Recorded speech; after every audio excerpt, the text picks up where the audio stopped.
एक वो जो कहानी में हीरो को टक्कर देते हैं, अल्ताफ और जावेद खनानी की, और दूसरा वो जिसकी दहशत इतनी गहरी होती है कि उसकी कहानी आने वाले पीढ़ियों के लिए एक चेतावनी बन जाती है। उसी रहमान को उस पुलिस वाले ने लयारी के सड़कों पर घसीट घसीट कर पीटा। बच्चे बच्चे ये बात जानते थे कि ये चौधरी असलम का बदला था। रहमान कोई आम गुंडा नहीं था, वो अपने आप को लयारी का रॉबिन हुड मानता था। नूरा थक चुका था क्योंकि वो सरेंडर करना चाहता था। इंडिया में मार्केट्स में नकली नोट आ रहे थे, इसे कहते हैं इकोनॉमिक टेररिज्म। केकेआई ने सिर्फ पैसा ट्रांसफर नहीं किया, उन्होंने इंडिया की इकोनॉमी को तोड़ने की कोशिश भी की। सोचिए जरा, एक शहर जहां दिन में बच्चे फुटबॉल खेलते हैं, रात में उसी मैदान पर किसी का कटा हुआ सर फुटबॉल बना दिया जाता है। जहां लोग गजले गाते थे, मेहमान नवाजी मशहूर थी जहां की, और आज वहां हर दीवार पर खून की इबारत लिखी है। ये कहानी उस जगह की है जिसे कराची का लिटिल ब्राजील कहा जाता है।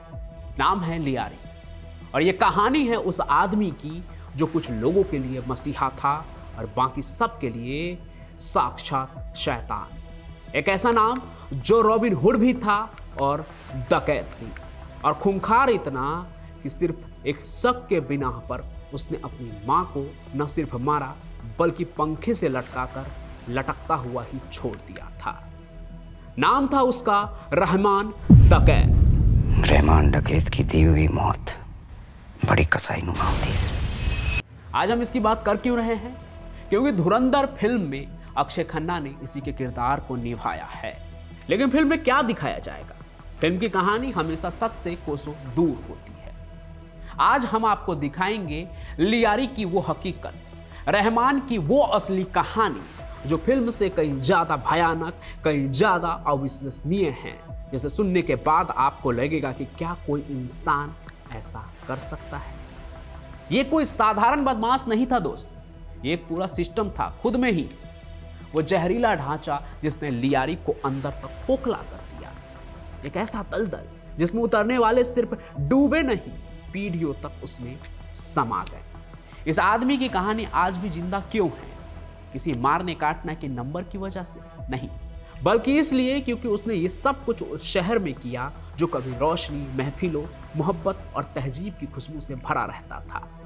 उसने उसी शहर में ऐसा दौर शुरू किया जहां मासूम बच्चे लोरियों की जगह गोलियों की आवाज सुनकर बड़े हुए, जहां खेल के मैदान में जीत के नारे नहीं, लाशों की बदबू तैरती थी, लाशों की बदबू। और हां, वही मैदान, वही जगह जहां कभी किसी का सिर पैर से फुटबॉल बनाकर खेला गया था। उसका नाम भी इस कहानी में आएगा, थोड़ा इंतजार कीजिए।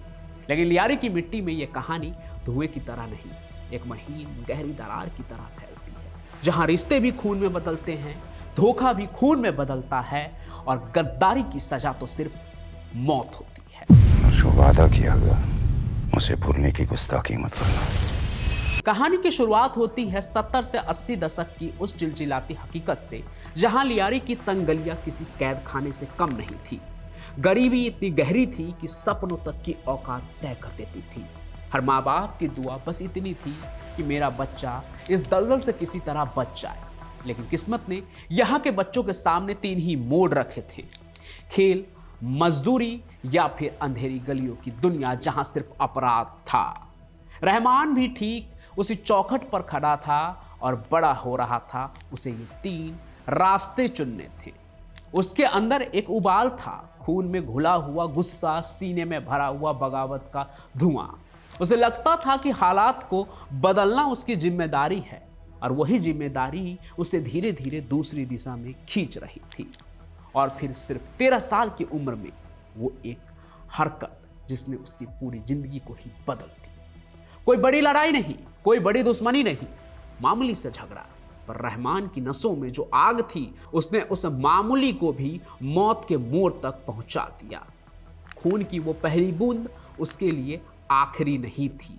उसने सिर्फ 13 साल की उम्र में किसी को मौत के घाट उतार दिया था, और ये उसके लिए एक ऐसी जिंदगी का दरवाजा थी जहां से लौट कर आने की कोई उम्मीद नहीं। जैसे जैसे उम्र बढ़ी, रहमान का नाम लियारी की हवा में डर की तरह घुलने लगा। इसी दौरान उसकी राह टकराई हाजी लालू से, लियारी का पुराना एक एक्सपीरियंस खिलाड़ी। लालू ने रहमान में अपना अतीत देखा, अपनी जवानी की आग, और फिर रहमान को उसने अपने साये में ले लिया। वो रिश्ता खून का नहीं था, पर भरोसा इतना गहरा कि लोग उसे बाप बेटा ही समझने लगे। लेकिन यह अंधेरी दुनिया है दोस्त, यहाँ ना रिश्ते अस्थायी होते हैं ना वफादारी। यहाँ सिर्फ फायदा और नुकसान, बस यहीं पर टिकते हैं सारी चीजें। फिर एक दिन आया जो रहमान की जिंदगी का सबसे बड़ा ट्विस्ट था। एक बड़े बिजनेसमैन को रहमान ने किडनैप कर लिया। उसने एक रैंसम मांगा जो तय हो चुकी थी, करोड़ों में था वो रैंसम। गेम प्लान सेट था, लेकिन तभी एंट्री होती है उस आदमी की जिसे रहमान ने अपना मुंह बोला बाप बनाया था, यानी हाजी लालू। लालू रहमान के पास आया, इमोशनल किया उसे, कहा रहमान भाई मेरी इज्जत का सवाल है, मेरे लिए इस आदमी को तुम छोड़ दो। रहमान ने अपने वसूलों के खिलाफ जाकर लालू की बात मानी। उसने उस बिजनेसमैन को छोड़ दिया। उसे लगा उसने एक रिश्ते को बचा लिया है, उसने वफादारी निभाई, लेकिन उसे नहीं पता था कि ये उसका सबसे बड़ा धोखा था। थोड़े ही दिन बाद रहमान को पता चला उसके जिस मुंह बोले बाप ने इज्जत का वास्ता देकर बिजनेसमैन को छुड़वाया था, उसी ने उसी डकैती के लिए 1 करोड़ रुपए चुपके से ले लिए। यानी कि इधर से बिजनेसमैन को छुड़वाया और उसकी फिरौती उसने 1 करोड़ रुपए ले लिए रहमान से छुड़वाने के लिए। 1 करोड़, ये वो लम्हा था जब रहमान के जहन में एक शक का छोटा सा बीज नहीं बल्कि पूरा जहरीला पेड़ उग गया। उसे एहसास हुआ कि इस जुर्म की दुनिया में कोई किसी का नहीं होता, सिर्फ मैं हूं और अब मैं ही अपना हूं। और अब एक डकैत सिर्फ अपना होने का फैसला लेता है तो इसका मतलब होता है बदलाव। एक ऐसा बदलाव जिसकी कीमत लियारी ने आने वाले सालों में लाखों आंसुओं और हजारों गोलियों से चुकाई। लालू का एक और बेटा था, नाम अरशद पप्पू। पप्पू खूंखार, बेलगाम, उतना ही बदनाम जितना रहमान था। और अब इस क्राइम स्टोरी पर सिर्फ 2 ही शेर थे, रहमान और पप्पू की दुश्मनी। महज गैंगस्टरों की लड़ाई नहीं थी ये खून की सबसे गंदी लड़ाई थी, जिसने लियारी को 2 हिस्सों में बांट दिया। पप्पू जानता था कि रहमान को कहां दर्द होगा, कहां उसे चोट पहुंचाए तो सबसे ज्यादा दर्द होगा। सोचिए जरा पप्पू ने क्या किया होगा। उसने रहमान के बाप की कब्र को उखाड़ दिया, सरेआम बेरहमी से, यह मैसेज देने के लिए कि कब्र में भी रहमान का परिवार सेफ नहीं है। सिर्फ इतना ही नहीं, उसने कब्र से उसके बाप की लाश को निकालकर पूरे शहर में घुमाया। ये कैसी हैवानियत थी। इतना ही नहीं, पप्पू ने रहमान के चाचा को भी उठाया, घर से उठाया और उन्हें फोन पर जिंदा मार दिया। यानी कि रहमान को फोन लगाया और इसी वक्त उसके चाचा को मार दिया, सिर्फ इसलिए कि ताकि रहमान को अपने चाचा की चीखें अपने कानों में सुनाई दे, ताकि वो अंदर से टूट जाए कि उसके बाप के कब्र से उसकी लाश निकालकर उसे घुमाया गया, चाचा को मार दिया। फिर भी पप्पू यही नहीं रुका, उसने रहमान के पैसे के सप्लायर फैजू बलूच को भी मारा। ऐसे नहीं मारा, जान से नहीं, उसकी रीढ़ की हड्डी तोड़ दी, उसे अपंग कर दिया, ताकि वो जिंदगी भर तड़पता रहे। हैवानियत की सबूत दे रहे थे एक दूसरे को, एक दूसरे से भी ज्यादा कुछ खतरनाक करके। लेकिन अब यहां एक छोटा सा ट्विस्ट है जो आगे पूरी कहानी पलटेगा। इसी फैजू बलूच का एक आदमी था जिसे बाद में लियारी को उसके इतिहास के सबसे खतरनाक गैंगस्टर से मिलवाया। वो नाम था उजेर बलूच, और यही आगे चलकर लियारी के सबसे खौफनाक कांड को अंजाम देगा। उजैर की कहानी भी अपने आप में एक अलग दास्तां है, बहुत दर्दनाक। उजैर की कहानी की शुरुआत भी खुद इंसाफ मांगने से हुई थी। उसके बाप को मार दिया गया था, वो पुलिस के पास गया, न्याय मांगा, एक आम आदमी की तरह सिस्टम पर भरोसा किया उसने। लेकिन सिस्टम ने क्या किया, सिस्टम ने उसे क्या दिया? सिर्फ तारीखें, सिर्फ इंतजार, इंसाफ नहीं मिला। यही होता है जब सिस्टम फेल होता है। जब कानून के दरवाजे बंद हो जाते हैं तो लोग अपराध के दरवाजे पर दस्तक देने लगते हैं, और उजैर ने भी वही किया। उसने रहमान डकैत का दरवाजा खटखटाया। फिर इस एक मुलाकात ने लियारी की किस्मत हमेशा के लिए बदल दी। अगले 2 दशकों तक लियारी कांपती रही 3 नामों के साए में, रहमान डकैत, अरशद पप्पू और उजैर बलूच। इन तीनों की लड़ाई ने लियारी की हर गली, हर चौराहे को युद्ध का मैदान बना दिया। लेकिन राज चल रहा था रहमान का। क्यों? क्योंकि वो सिर्फ एक डॉन नहीं था, वो लियारी का सिस्टम था। रहमान ने यहाँ अपना पर्चा सिस्टम लागू किया, पानी सिस्टम लागू किया, हफ्ता सिस्टम लागू किया। लियारी की हर टैंक, हर दुकान, हर सड़क, हर ठेला, सब कुछ उसकी इजाजत से चलता था। उसके बिना एक पत्ता नहीं हिलता था वहां। सरकारी पानी चाहिए, पहले रहमान से मांगो। राशन चाहिए, पहले रहमान से मांगो, उससे उसकी इजाजत लो, उसका ठप्पा लगेगा तभी कुछ भी पब्लिक में बढ़ेगा। वो एक पैरेलल गवर्नमेंट चला रहा था अपना। पर यहीं आता है वो पैराडॉक्स जो इस कहानी को और भी थ्रिलर और साइकोलॉजिकल बना देता है। बिल्कुल क्राइम थ्रिलर। जितना रहमान लूट रहा था ना, उतना ही वो बांट भी रहा था। बाहुबलियों की याद आ जाएगी आपको। लियारी वाले कहते थे कि कोई भी बीमार हो जाए तो रहमान अस्पताल का बिल भरता था। शादी में पैसे न जुट पाए तो वो बिल भरता था। हर हफ्ते बच्चों के लिए फुटबॉल टूर्नामेंट होते थे और स्पॉन्सर कौन होता था? One and only Rahman the कैद। करीब उसे अपना भाई कहते थे। वो खून करके आता, किसी को मार के आता, खून से सने हाथ के साथ आता। लोग उसे देखकर चिल्लाते, चीखते, रहमान भाई, रहमान भाई। गरीब उसे भाई कहते थे, अमीर उससे डरते थे, पुलिस उसे ढूंढती रहती थी और राजनीति उसे इस्तेमाल कर रही थी। ऐसी पावर बहुत कम डॉन के पास होती है। वो खूंखार था, उसके नेक काम उसे एक तरह से आप समझिए तो एक कहते हैं ना कि प्रोटेक्शन शील्ड दे रहा था, जिसे कोई तोड़ नहीं सकता था। पब्लिक सपोर्ट था उसके पास। रहमान की दहशत की सबसे डरावनी बात क्या है पता है आपको? वो मरता ही नहीं था, उसे कोई मार नहीं पाता था। कोई गोली, कोई घात, कोई घेराबंदी उसका कुछ नहीं बिगाड़ सकती थी। पाकिस्तान की सरकार उसके आगे बौनी थी, कोई उसे खत्म नहीं कर पाता था। और शायद यही वजह थी कि पाकिस्तान के इतिहास का वो पल आया और आज भी जिसे सुनकर दिमाग हिल जाएगा। मतलब आप इमेजिन थोड़ी ना कर सकते हैं कि आपके कंट्री का कोई टॉप मोस्ट आदमी हो, उसकी सिक्योरिटी में कोई टॉप मोस्ट गैंगस्टर लगा हो। ऐसा नहीं होगा ना कि हमारे भारत के कोई वीवीआईपी, कोई इंपॉर्टेंट नेता हो, उसकी सुरक्षा में लॉरेंस घूम रहा हो या कोई और घूम रहा हो। ऐसा कभी देखने को नहीं मिलेगा आपको, लेकिन वहां हुआ। सोच कर देखिए, एक तरफ वो आदमी जिसके नाम पर इनाम रखा गया था, जिसे खत्म करना सिस्टम अपनी सबसे बड़ी जीत मानता था, और दूसरी तरफ वही आदमी देश के सबसे बड़ी नेता बेनजीर भुट्टो की बुलेट प्रूफ गाड़ी का स्टीयरिंग थामे खड़ा था। हाँ, यकीन करना मुश्किल है, पर हमला होने के बाद बेनजीर को सुरक्षित बाहर निकालने वाला ड्राइवर रहमान द कैद ही था। ये उसके ताकत का आप समझ लीजिए कि परफॉर्मेंस नहीं था, ये किसी गैंगस्टर की उपलब्धि भी नहीं थी। ये था पाकिस्तान के सिस्टम के गले में फंसा हुआ सबसे बड़ा आईना, जहां पूरा सिस्टम चीख चीख कर मान रहा था हम अपने नेता, हम अपने लीडर को भी नहीं बचा सकते, हमारी आर्मी भी नहीं बचा सकती है जब तक कि एक अपराधी हमें साथ ना दे, वो अपनी सुरक्षा लेकर खड़ा ना हो। ये वो पल था जब कानून, राजनीति, अपराध तीनों के बीच जो एक सीमा थी वो धुंधली हो गई, बिल्कुल गायब हो चुकी थी। रहमान की ताकत न अब गलियों से निकलकर सीधे कराची के पावर कॉरिडोर्स तक पहुंच चुकी थी। लेकिन लियारी में कोई भी राजा हमेशा के लिए राजा नहीं रहा, और यही फिर एंट्री होती है चौधरी असलम की। अगर मेरे साथ दगाबाजी की ना तो मारने से पहले तुझे रणवा बना दूंगा। वही किरदार जो अब फिल्म में संजय दत्त हैं। असलम का गुस्सा भी रहमान की तरह मशहूर था। यह आदमी हार मानने को तैयार नहीं था।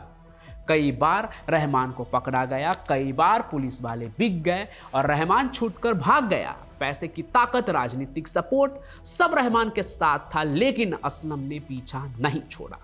ये लड़ाई अब सिर्फ दो इंसानों की नहीं थी, ये सिस्टम की आखिरी कोशिश थी, एक क्रिमिनल को रोकने की कोशिश। हर बार रहमान भाग निकलता, हर बार चौधरी असलम की टीम नाकाम होती, लेकिन हर कहानी का एक अंत होता है। हर डकैत की अपनी डेथ लाइन होती है। आखिरकार एक लंबी खूनी मुठभेड़ हुई, रहमान डकैत को गोली लगी और वो लियारी का राजा जमीन पर निढाल होकर गिर पड़ा। उसकी सांसें मोतियों की माला की तरह टूटकर बिखर गई। रहमान चला गया, लेकिन उसके जाने से लियारी पर छाई दहशत की परत हल्की नहीं हुई। वो डर, वो खामोशी, वो गोलियों की गूंज सब जस के तस बना रहा। मानो रहमान की मौत ने इस इलाके को राहत नहीं दी, बल्कि एक और भी खूनी अध्याय की शुरुआत कर दी।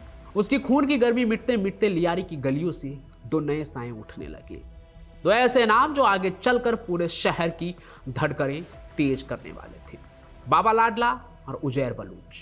उजैर बलूच के लिए कोई सत्ता की लड़ाई नहीं थी, इसकी जड़ें उससे कहीं गहरी थी। उसे अपने बाप का बदला लेना था, रहमान के गिरे हुए साम्राज्य को फिर से खड़ा करना था और सबसे जरूरी उस इंसान से हिसाब बराबर करना था जिसका नाम लियारी के बदकिस्मती भरे इतिहास में एक जहरीले कांटे की तरह चुभता था, पप्पू। रहमान की मौत कहानी का अंत नहीं था, बल्कि वो चिंगारी थी जिससे उजैर के भीतर का तूफान जन्म ले चुका था। और फिर हुआ लियारी का सबसे क्रूर, सबसे अमानवीय घटना। मार्च 2013 अरशद पप्पू को उठाया गया और फिर शुरू हुआ वो सिलसिला जिसे बयां करना किसी के भी रूह को कपा सकता है। घंटों तक, हाँ घंटों तक उसे ऐसी यातनाओं से गुजरना पड़ा जिसकी कल्पना भी नहीं कर सकता। कोई एक नॉर्मल इंसान सोच ही नहीं सकता है कि किसी को इतनी तकलीफ दी जा सकती, किसी के साथ इतनी हैवानियत की जा सकती है।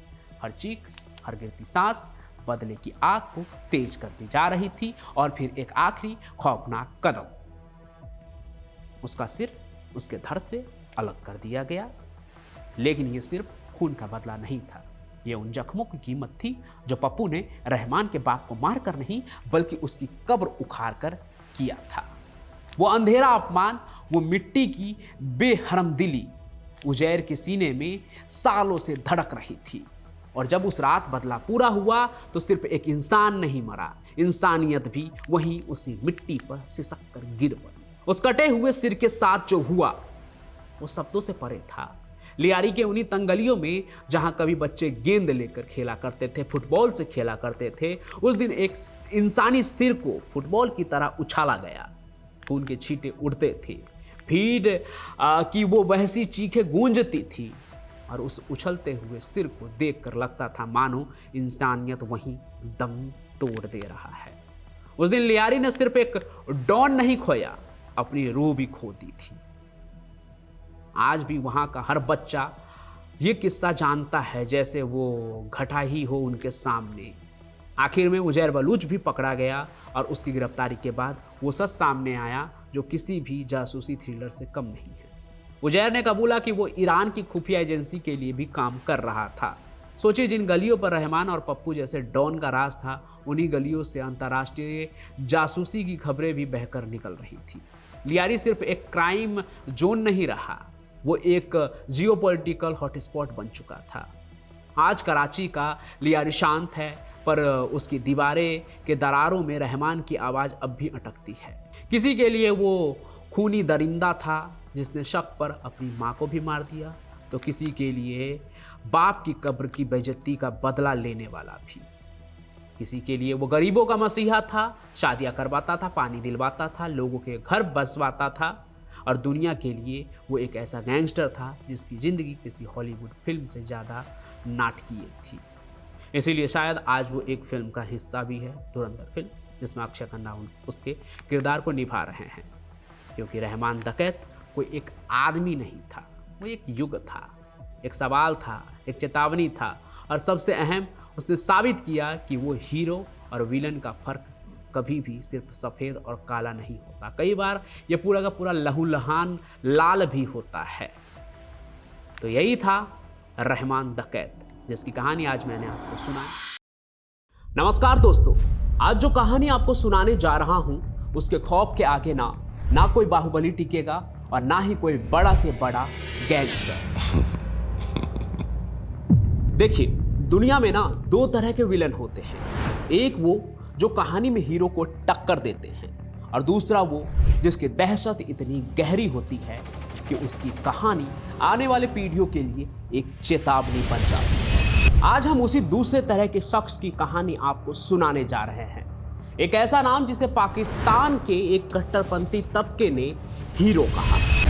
इनकी मर्जी के बगैर पाकिस्तानी सियासत का एक पत्ता भी नहीं हिल सकता। वही पाकिस्तानी अफसर भारत के लिए एक दरिंदा, जल्लाद था, एक ऐसा शैडो आर्किटेक्ट जिसने मौत को सिर्फ अंजाम नहीं दिया, बल्कि मौत को एक तमाशा बना दिया।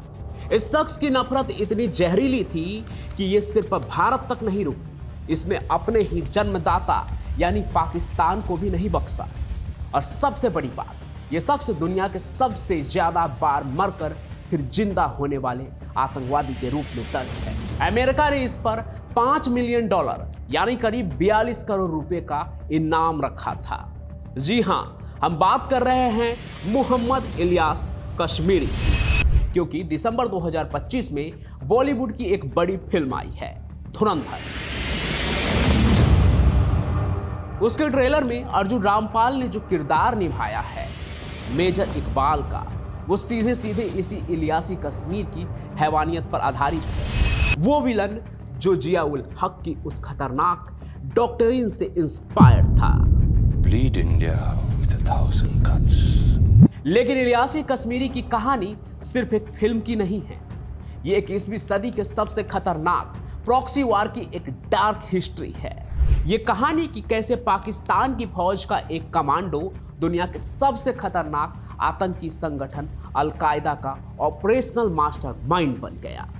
तैयार हो जाइए इस एक आंख वाले फैंटम के सफर में जाने को, जहां हर मोड़ पर एक नया ट्विस्ट है, एक नई साजिश है और एक नई हैवानियत का सच। सर, मुंह तोड़ने के लिए मुट्ठी बंद करना जरूरी है। इलियास कश्मीरी का जन्म 10 फरवरी 1964 को हुआ था। जगह थी पाकिस्तान ऑक्यूपाइड कश्मीर की समहनी घाटी। नाम मोहम्मद इलियास। परिवार एक गरीब गुज्जर फार्मिंग फैमिली से था। पृष्ठभूमि बिल्कुल साधारण, कोई फौजी इतिहास नहीं, कोई बड़ा नाम नहीं। लेकिन पीओके एक ऐसी जमीन थी जो हमेशा से दो मुल्कों के बीच की टेंशन, गरीबी की गर्त में रही है। इनके पास कमाने का साधन नहीं और उनके बच्चों के दिमाग में किताबों से ज्यादा सरहद की फायरिंग और बंटवारे का दर्द भरा हुआ था। कश्मीरी के शुरुआती स्कूल रिकॉर्ड्स, जो बाद में इंटेलिजेंट फाइलों में बदल गए, बताते हैं कि वो एक आज्ञाकारी डिबेटर था, यानी बोलने चालने में तेज, पर साथ ही उसमें एक स्टबन वायलेंट स्ट्रीक थी, एक जिद जिसका झुकाव हिंसा की ओर था। शायद उस माहौल की गरीबी और पॉलिटिक्स उस बच्चे के दिमाग में हिंसा का बीज बो रही थी, और फिर आया वो मोड़ जिसने उस बीज को शैतानी पेड़ बना दिया। साल 1989 सोवियत यूनियन ने अफगानिस्तान पर हमला किया। पूरी दुनिया के कट्टरपंथियों ने इसे इस्लाम पर हमला बताया। ये कोल्ड वॉर का खेल था। अमेरिका, सऊदी अरब, पाकिस्तान सब ने मिलकर सोवियत यूनियन को बाहर खदेड़ने के लिए जिहाद को फंडिंग करना शुरू कर दिया। आईएसआई की मिरनसा पाइपलाइन के जरिए हजारों नौजवानों को बंदूक थमाई गई। इलियास उस वक्त सिर्फ 15-16 साल का था, लेकिन जिहादी माहौल ने उसके दिमाग को पूरी तरह से पलट दिया। उसकी बातों में अब किताबें नहीं, जन्नत, शहादत और काफिर जैसे शब्द गूंजने लगे। 1987 के आसपास ही अफगानिस्तान के युद्ध में लड़ते हुए वो एक गोलाबारी के चपेट में आ गया। यह हादसा इतना भयानक था कि हमले में उसकी एक आंख उड़ गई और उसके बाएं हाथ की इंडेक्स फिंगर जो होती है वो भी कट गई। तब किसी ने नहीं सोचा था कि ये भयानक जख्म एक दिन उसकी पहचान बन जाएंगे। ये घाव उसके युद्ध के नारे बन गए। इंटेलिजेंस रिकॉर्ड में उसकी तस्वीर के नीचे अब लिखा होता था, one eyed terrorist, missing finger, ruthless strategist. एक तरह से इन जख्मों ने उसके अंदर एक मिसैनिक रेजिलेंस पैदा कर दिया। उसे लगा कि खुदा ने उसे एक खास मकसद के लिए बनाया है। उसका नार्सिसिज्म और ईगो और भी बड़ा हो गया। अब आईएसआई की नजर उस पर पड़ी। उन्हें इस 20 साल के लड़के में पावर, क्रुएल्टी और साफ माइंड का एक ऐसा डेडली कॉम्बिनेशन दिखा जो एक मशीन से कम बिल्कुल भी नहीं था। उन्होंने उसे उठाया और पाकिस्तान के सबसे elite commando training centre SSG यानी स्पेशल सर्विसेज ग्रुप की चेरेट बेस में डलवा दिया। SSG ट्रेनिंग में उसे border infiltration, gorilla tactics, sniping और सबसे खतरनाक साइओप्स टेरर यानी कि डर पैदा करने की कला सिखाई गई। लेकिन इलियास केवल SSG तक नहीं रुका, वो कराची के एक और खतरनाक जगह पहुंचा, जामिया उलूम अल इस्लामिया मदरसा। इसे जिहाद फैक्ट्री भी कहा जाता था। यहाँ उसके SSG की क्रू ट्रेनिंग को वहाबी आइडियोलॉजी का भी कवर मिल गया। उसका दिमाग पूरी तरह से पलट दिया गया। उसने खुद को एक मुजाहिद कहा, सिपाही नहीं। लेकिन अमेरिकी ट्रेजरी डॉकेट्स और डेविड हेडली के बयानों में साफ है कि इलियास कश्मीरी पाकिस्तान के मिलिट्री एस्टेब्लिशमेंट का पाला हुआ बच्चा था, यानी उनका एक नर्चर्ड एसेट। इस जहरीली अलकायदा प्लस एसएसजी और वहाबी की कॉकटेल से वो निकल कर आया था, जिसने आगे चलकर 500 से ज्यादा लोगों की मौत की साजिश रची। साल 1991 हरकत उल जिहाद इस्लामिया का जन्म हुआ और इलियास कश्मीरी को कश्मीर का चीफ कमांडर बना दिया गया उस संस्था का। उसे हुजी के अंदर अपनी 2 बेहद खूंखार यूनिट्स बनानी थी। शुरुआत में ब्रिगेड 111 और फिर उसकी एलिट विंग ब्रिगेड 313। इन यूनिट्स में भर्ती होना आसान नहीं था। इलियास उन्हीं लोगों को चुनता था जिनमें सिर्फ लड़ने की नहीं बल्कि अमानवीय क्रूरता दिखाने की क्षमता हो। कोटली पीओके में उनका ट्रेनिंग कैंप चलता था, वहां जहां पर इनह्यूमैनिटी राइट्स किए जाते थे। नए रंगरूटों को लाइव एग्जीक्यूशन देखने पर मजबूर किया जाता था। उन्हें निर्दयी होने की ट्रेनिंग दी जाती थी। इन क्रूरता की ट्रेनिंग में उसकी अपनी पुरानी चोटें, उनकी वन आई पहचान एक ब्रांड बन गई। वो स्कार स्टिग्मा के साथ लोगों के मन में डर भरता था। और फिर हुआ वो भयानक इंसिडेंट जिसने इलियास कश्मीरी को दरिंदगी की पराकाष्ठा पर पहुंचा दिया। तारीख 25 फरवरी 2000 उसके ऑपरेशन का शिकार बने भारतीय जवान भाऊ साहेब मारुति तलेकर। इलियास के कमांडोज ने 32 साल के इस जवान को पकड़ा, सिर्फ मारा नहीं, तलेकर का सिर धड़ से अलग कर दिया और फिर जो हुआ वो रोंगटे खड़े कर देने वाला था। भाऊ साहब तलेकर का कटा हुआ सिर एक पोल पर लटकाकर पीओके की सड़कों पर घुमाया गया जैसे कोई ट्रॉफी हो। पाकिस्तानी प्रेस में इसकी तस्वीरें छपी। मुजफ्फराबाद की भीड़ ने जश्न मनाया, नारे लगाए। यहां तक कि उस समय के पाकिस्तानी जर्नल परवेज मुशर्रफ ने इलियास कश्मीरी को इस हैवानियत के लिए 1 लाख रुपए का इनाम दिया। ये सिर्फ एक हत्या नहीं थी, ये एक साइऑप्स था, साइकोलॉजिकल ऑपरेशन भारतीय सेना का मनोबल तोड़ने के लिए। लेकिन भारतीय सेना का मनोबल कोई तोड़ नहीं सकता था। खैर, कहानी में आगे बढ़ते हैं। इलियास ने मौत को एक जश्न, एक परेड में बदल दिया था। ये जिहाद नहीं, नेक्रोफिलिया जैसा था, एक मानसिक बीमारी जिसे पाकिस्तानी अपनी जीत समझ रहे थे। लेकिन उन्हें नहीं पता था कि यही जश्न उनके लिए एक श्राप बनेगा। इतिहास में हमेशा यही होते आया है। जब आप एक फ्रैंकेस्टाइन मॉन्स्टर को पैदा करते हैं ना, तो एक दिन वो आपको ही खाने आता है। आईएसआई ने इलियास को भारत के लिए पाला था, भारत को जख्म देने के लिए पाला था। पर इलियास की वफादारी सिर्फ उमा यानी ग्लोबल इस्लामिक कम्युनिटी और अलकायदा से थी, पाकिस्तान से भी नहीं। वो सिर्फ आतंकवाद का था। साल 2007 पाकिस्तान ने इस्लामाबाद की लाल मस्जिद पर ऑपरेशन साइलेंस चलाया, कट्टरपंथी स्टूडेंट और मौलवियों को मारा। इलियास के लिए यह पाकिस्तान की गद्दारी थी। उसने इसे अपनी विचारधारा पर हमला माना। आईएसआई का वो एसेट अब आईएसआई का ही दुश्मन बन चुका था। गुस्से में उसने कहा, जिहाद अब सिर्फ भारत में नहीं, भारत पर नहीं, अब पाकिस्तान में भी होगा। इसके बाद इलियास कश्मीरी ने पाकिस्तान की धरती पर एक के बाद एक खूंखार हमले करवाए, भारत से भी खतरनाक। ये एक पैराडिग्म शिफ्ट था, कश्मीर के लोकल युद्ध से पाकिस्तान के अंदरूनी आतंक की तरफ। जनरल अमीर फैजल अलवी की हत्या हुई 2008 में। पाकिस्तान आर्मी के एक रिटायर्ड 3 स्टार जनरल जिन्हें कश्मीर के बारे में बहुत कुछ पता था, उनकी स्नाइपर से हत्या कर दी गई। रावलपिंडी में GHQ पर भी हमला हुआ 2009 में। पाकिस्तानी आर्मी के हेडक्वार्टर पर सीज किया गया, 20 से ज्यादा लोग मारे गए। लाहौर में आईएसआई मुख्यालय पर भी हमला हुआ, सीधे आईएसआई के घर में घुसकर हमला किया गया। आईएसआई का पाला हुआ आदमी, जिस शख्स को आईएसआई ने पाला था, अब उन्हीं की गर्दन पर वो तलवार बन गया था। ये पाकिस्तान की स्ट्रेटेजिक डेप्थ डॉक्ट्राइन का सबसे भयानक ब्लोबैक था, जो उल्टा उन पर भारी पड़ रहा था। इन हमलों के बीच इलियास कश्मीरी ने फॉर्मली अलकायदा को ज्वाइन कर लिया। उसने अपनी ब्रिगेड 313 को अलकायदा की एक एलिट यूनिट बना दी। ओसामा बिन लादेन को भी इलियास बहुत पसंद आया। क्यों? क्योंकि वो सिर्फ लड़ता नहीं था, वो सोच कर लड़ता था। वो ग्लोबल ऑपरेशन की खतरनाक स्ट्रेटजी बनाता था। दुनिया उसे अब दूसरा ओसामा बिन लादेन कहने लगी। वो एक तरह से सक्सीडर की तरह लादेन के साथ था। लोग उसे उसका उत्तराधिकारी समझने लगे थे। बिन लादेन ने उसे अलकायदा के सबसे खूंखार और secret wing Lashkar अल-जिल the shadow army का प्रमुख बना दिया। अलकायदा का ग्लोबल स्ट्रेटेजिस्ट बनने के बाद उसका सबसे बड़ा टारगेट फिर से भारत बना। 26/11 मुंबई हमला 2008 में हुआ था। यह हमला सिर्फ लश्कर तैयबा का नहीं था, इसके पीछे इलियास कश्मीरी का भी खतरनाक दिमाग काम कर रहा था। डेविड हेडली, वो पाकिस्तानी अमेरिकी टेररिस्ट जिसने मुंबई की गली गली घूमकर रेकी की थी हमले से पहले, उसे कराची के कंट्रोल रूम में रिपोर्ट भेजनी होती थी। जब हेडली को 2009 में शिकागो में पकड़ा गया तो पूछताछ में उसने एक सनसनीखेज खुलासा किया। हेडली ने कहा, जिस आवाज़ से मैं आदेश लेता था, ऑर्डर लेता था, वो इलियास कश्मीरी की ही आवाज़ होती थी। हेडली ने ताज होटल, ओबराई और नरीवन हाउस की 11 ट्रिप में रेकी की थी।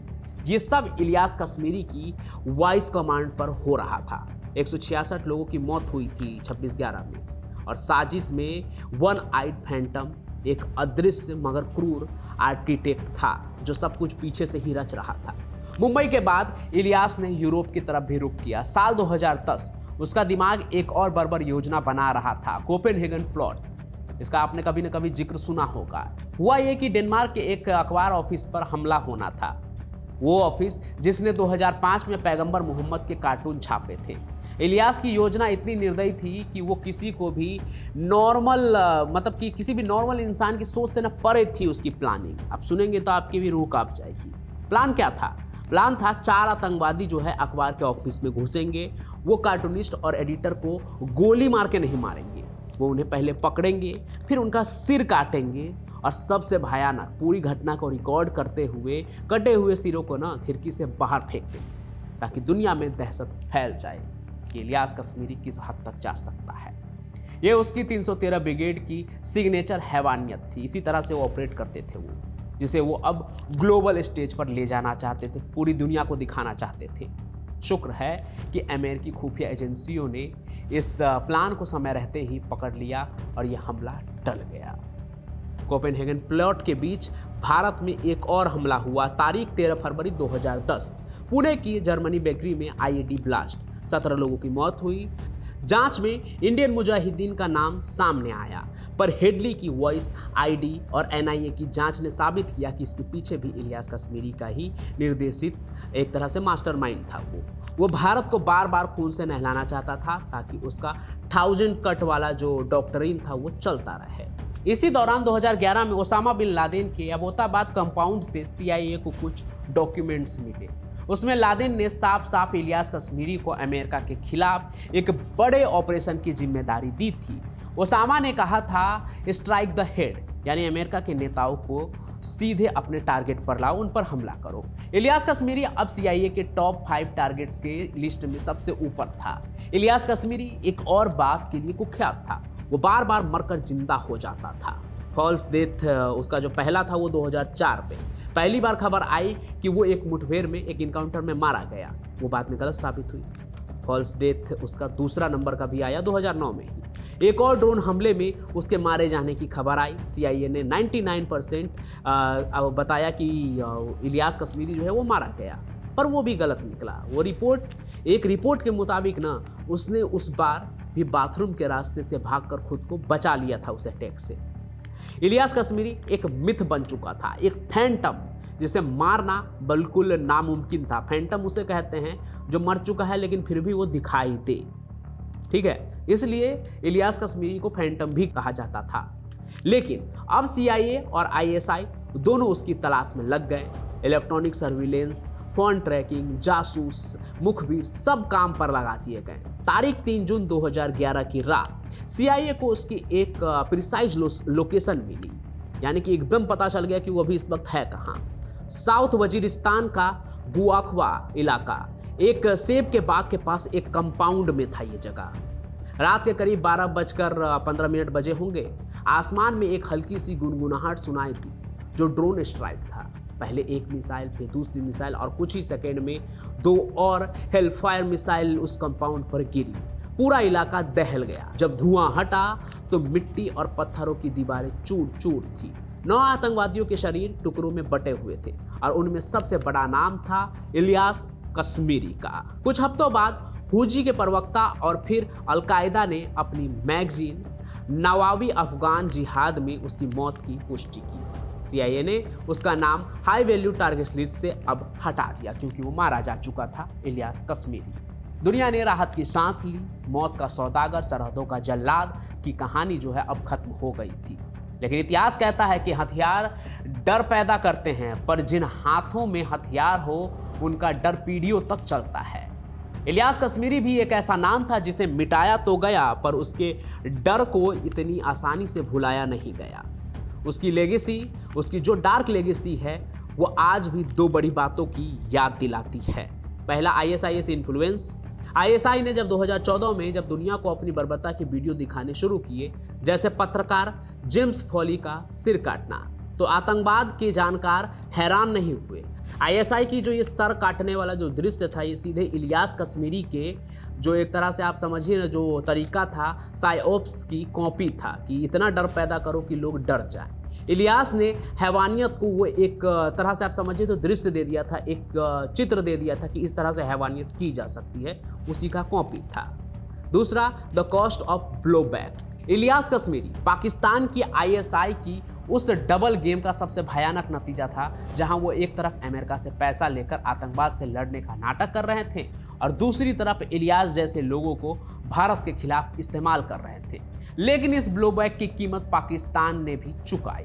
2001 से 2020 के बीच 20,000 से ज़्यादा पाकिस्तानी नागरिक मारे गए इन्हीं ISI पाले हुए आतंकवादियों के हाथों।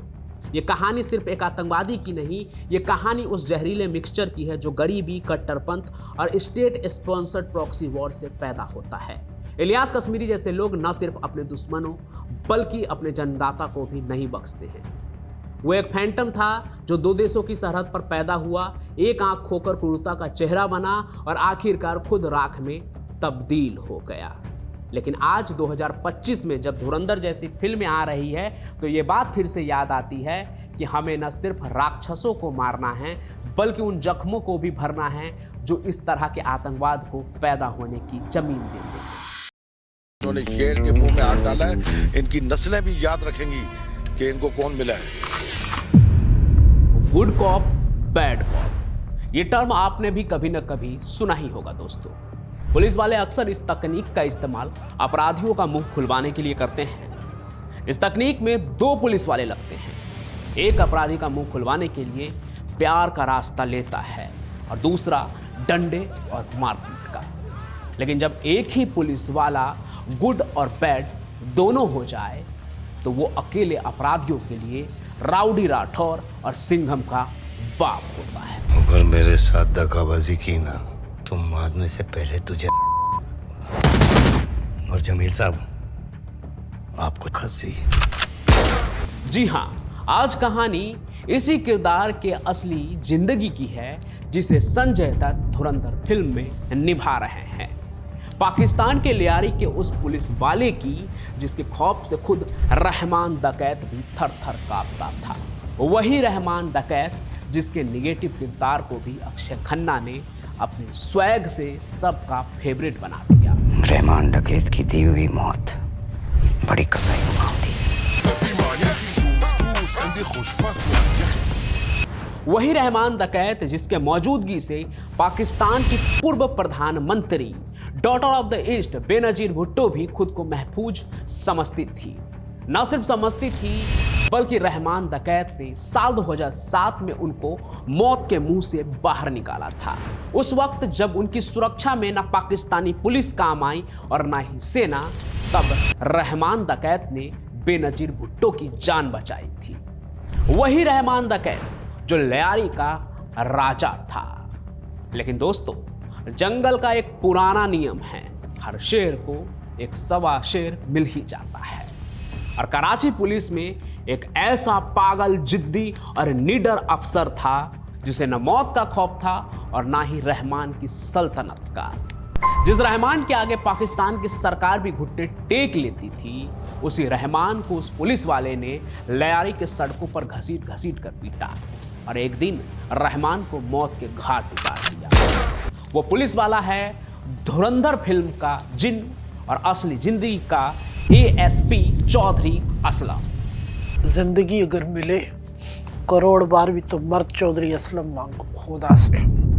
लोग उसे प्यार से और अपराधी डर से सुपर कॉप बुलाते थे। वैसे एक बात और है जो शायद बहुत कम ही लोग जानते हैं, वो बताता हूं। उसका असली नाम ना मोहम्मद असलम था, लेकिन उसने अपने नाम में चौधरी खुद जोड़ लिया था ताकि लोग उसे आसानी से याद रखें। आज की कहानी इन्हीं दो तूफानों के टकराने की है और चौधरी असलम के उस इनकाउंटर की जिसने उसे दुनिया की नजर में चौधरी बना दिया। बोला चौधरी असलम, मैंने कहा आज मान गए तुम चौधरी हो गए पठान से। कहते क्या करूं, पहचान ही चौधरी की बन गई।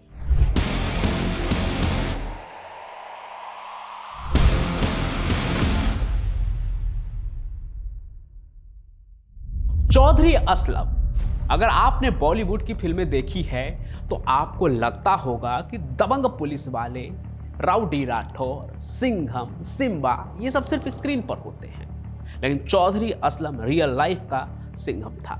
उसका स्टाइल ही अलग था। हमेशा सफेद स्टार्च किया हुआ कड़क सलवार कमीज, होठों पर जलती हुई सिगरेट और आंखों में वो चमक जो सामने वाले मुजरिम का आधा हौसला तो वही तोड़ दे। ये सब कुछ चौधरी असलम का सिग्नेचर स्टाइल था। एक हाथ में बंदूक, दूसरे हाथ में सिगरेट, गाड़ी से उतरते हुए हाथ में पिस्टल लेकर उतरना, यही सब उन्हें चौधरी असलम बनाता था। कराची पुलिस जानती थी कि लयारी के इलाके में घुसना मतलब मौत के मुंह में हाथ डालना है।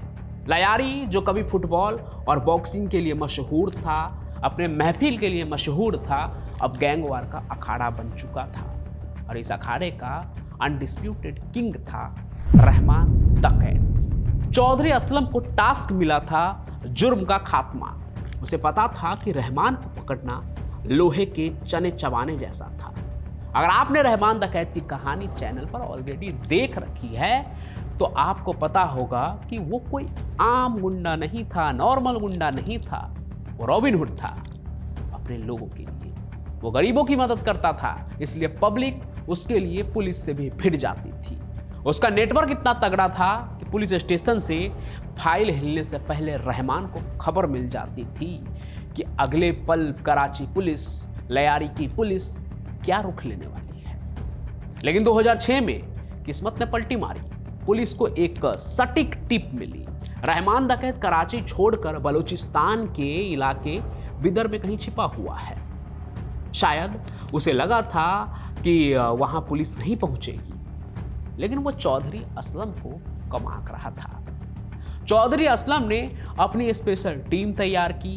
बिना किसी को भनक लगे रातों रात बलूचिस्तान में रेड मारी गई। एक जबरदस्त ऑपरेशन हुआ, गोलियां चली, लेकिन आखिर में पुलिस ने वो कर दिखाया जो नामुमकिन माना जाता था।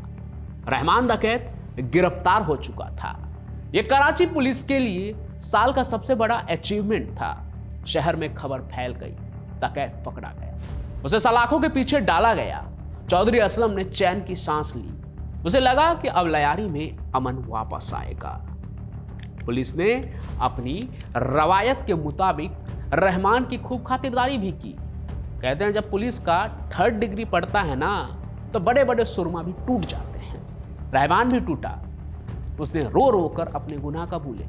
वही रहमान डकैत जिसको आपने फिल्म धुरंधर में एक ऐसे विलन के तौर पर देखा होगा जो इलियास कश्मीरी को भी धमकी देता हुआ दिखता है। रहमान डकैत की दी हुई मौत बड़ी कसाई होती है। यही रहमान असल जिंदगी में चौधरी असलम के खौफ के आगे तोते की तरह बोलने लगा था। सबको लगा कि यही उसका द एंड है, लेकिन पिक्चर अभी बाकी थी मेरे दोस्त। क्योंकि रहमान डकैत सिर्फ ताकतवर नहीं था, वो अमीर था, बेइंतहा अमीर। ड्रग्स, फिरौती और जमीन के कब्जे से कमाया हुआ काला पैसा, और ये पैसा जेल की मोटी दीवारों में भी सुराख कर सकता था, और उसने कर दिया। जेल के अंदर ही खेल शुरू हुआ। रहमान ने बाहर नहीं, अंदर के सिस्टम को ही खरीदना शुरू कर दिया। पुष्पा मूवी में आपने देखा था ना कि कैसे पुष्पा ने पूरे पुलिस स्टेशन की ही बोली लगा दी थी। पाकिस्तान में रहमान डकैत ने भी वैसा ही किया। चौधरी असलम की गैर मौजूदगी में उसके टीम के कुछ गद्दार, कुछ भ्रष्ट पुलिस वाले, उनका ईमान जो है डगमगा गया। कीमत लगाई गई 5 करोड़ रुपए। अगली सुबह जब सूरज निकला तो एक खबर ने चौधरी असलम के पैरों तले जमीन खिसका दी। रहमान डकैत फरार हो गया। और यह भी सुनिए कि चौधरी की गिरफ्त से रहमान कोई जेल की दीवार फांद कर सुरंग बनाकर नहीं भागा था। वो पुलिस स्टेशन के मेन गेट से इज्जत के साथ एक मेहमान की तरह बाहर निकला था। यह सिर्फ एक कैदी का भागना नहीं था, यह चौधरी असलम और पूरी कराची पुलिस के मुंह पर एक जोरदार तमाचा था। एक ऐसा तमाचा जिसकी गूंज पूरे डिपार्टमेंट में सुनाई दी। रहमान एक बार नहीं 2 बार इसी तरह पुलिस वाले को चकमा देकर भागा। अब यह मामला चौधरी असलम के लिए सिर्फ ड्यूटी का नहीं रह गया था, यह अब सेल्फ रिस्पेक्ट का सवाल था। रहमान डकैत की गिरफ्तारी अब उसके लिए पर्सनल हो चुका था।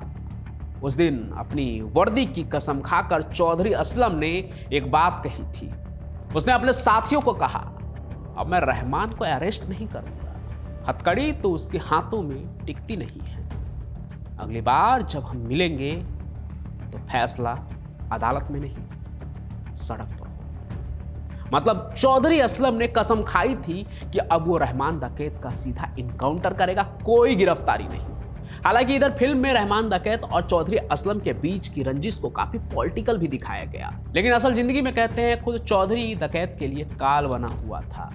साल 2009 आ चुका था। रहमान डकैत अब पुलिस के लिए सिर दर्द नहीं, माइग्रेन बन चुका था। अगस्त की एक उमस भरी रात थी।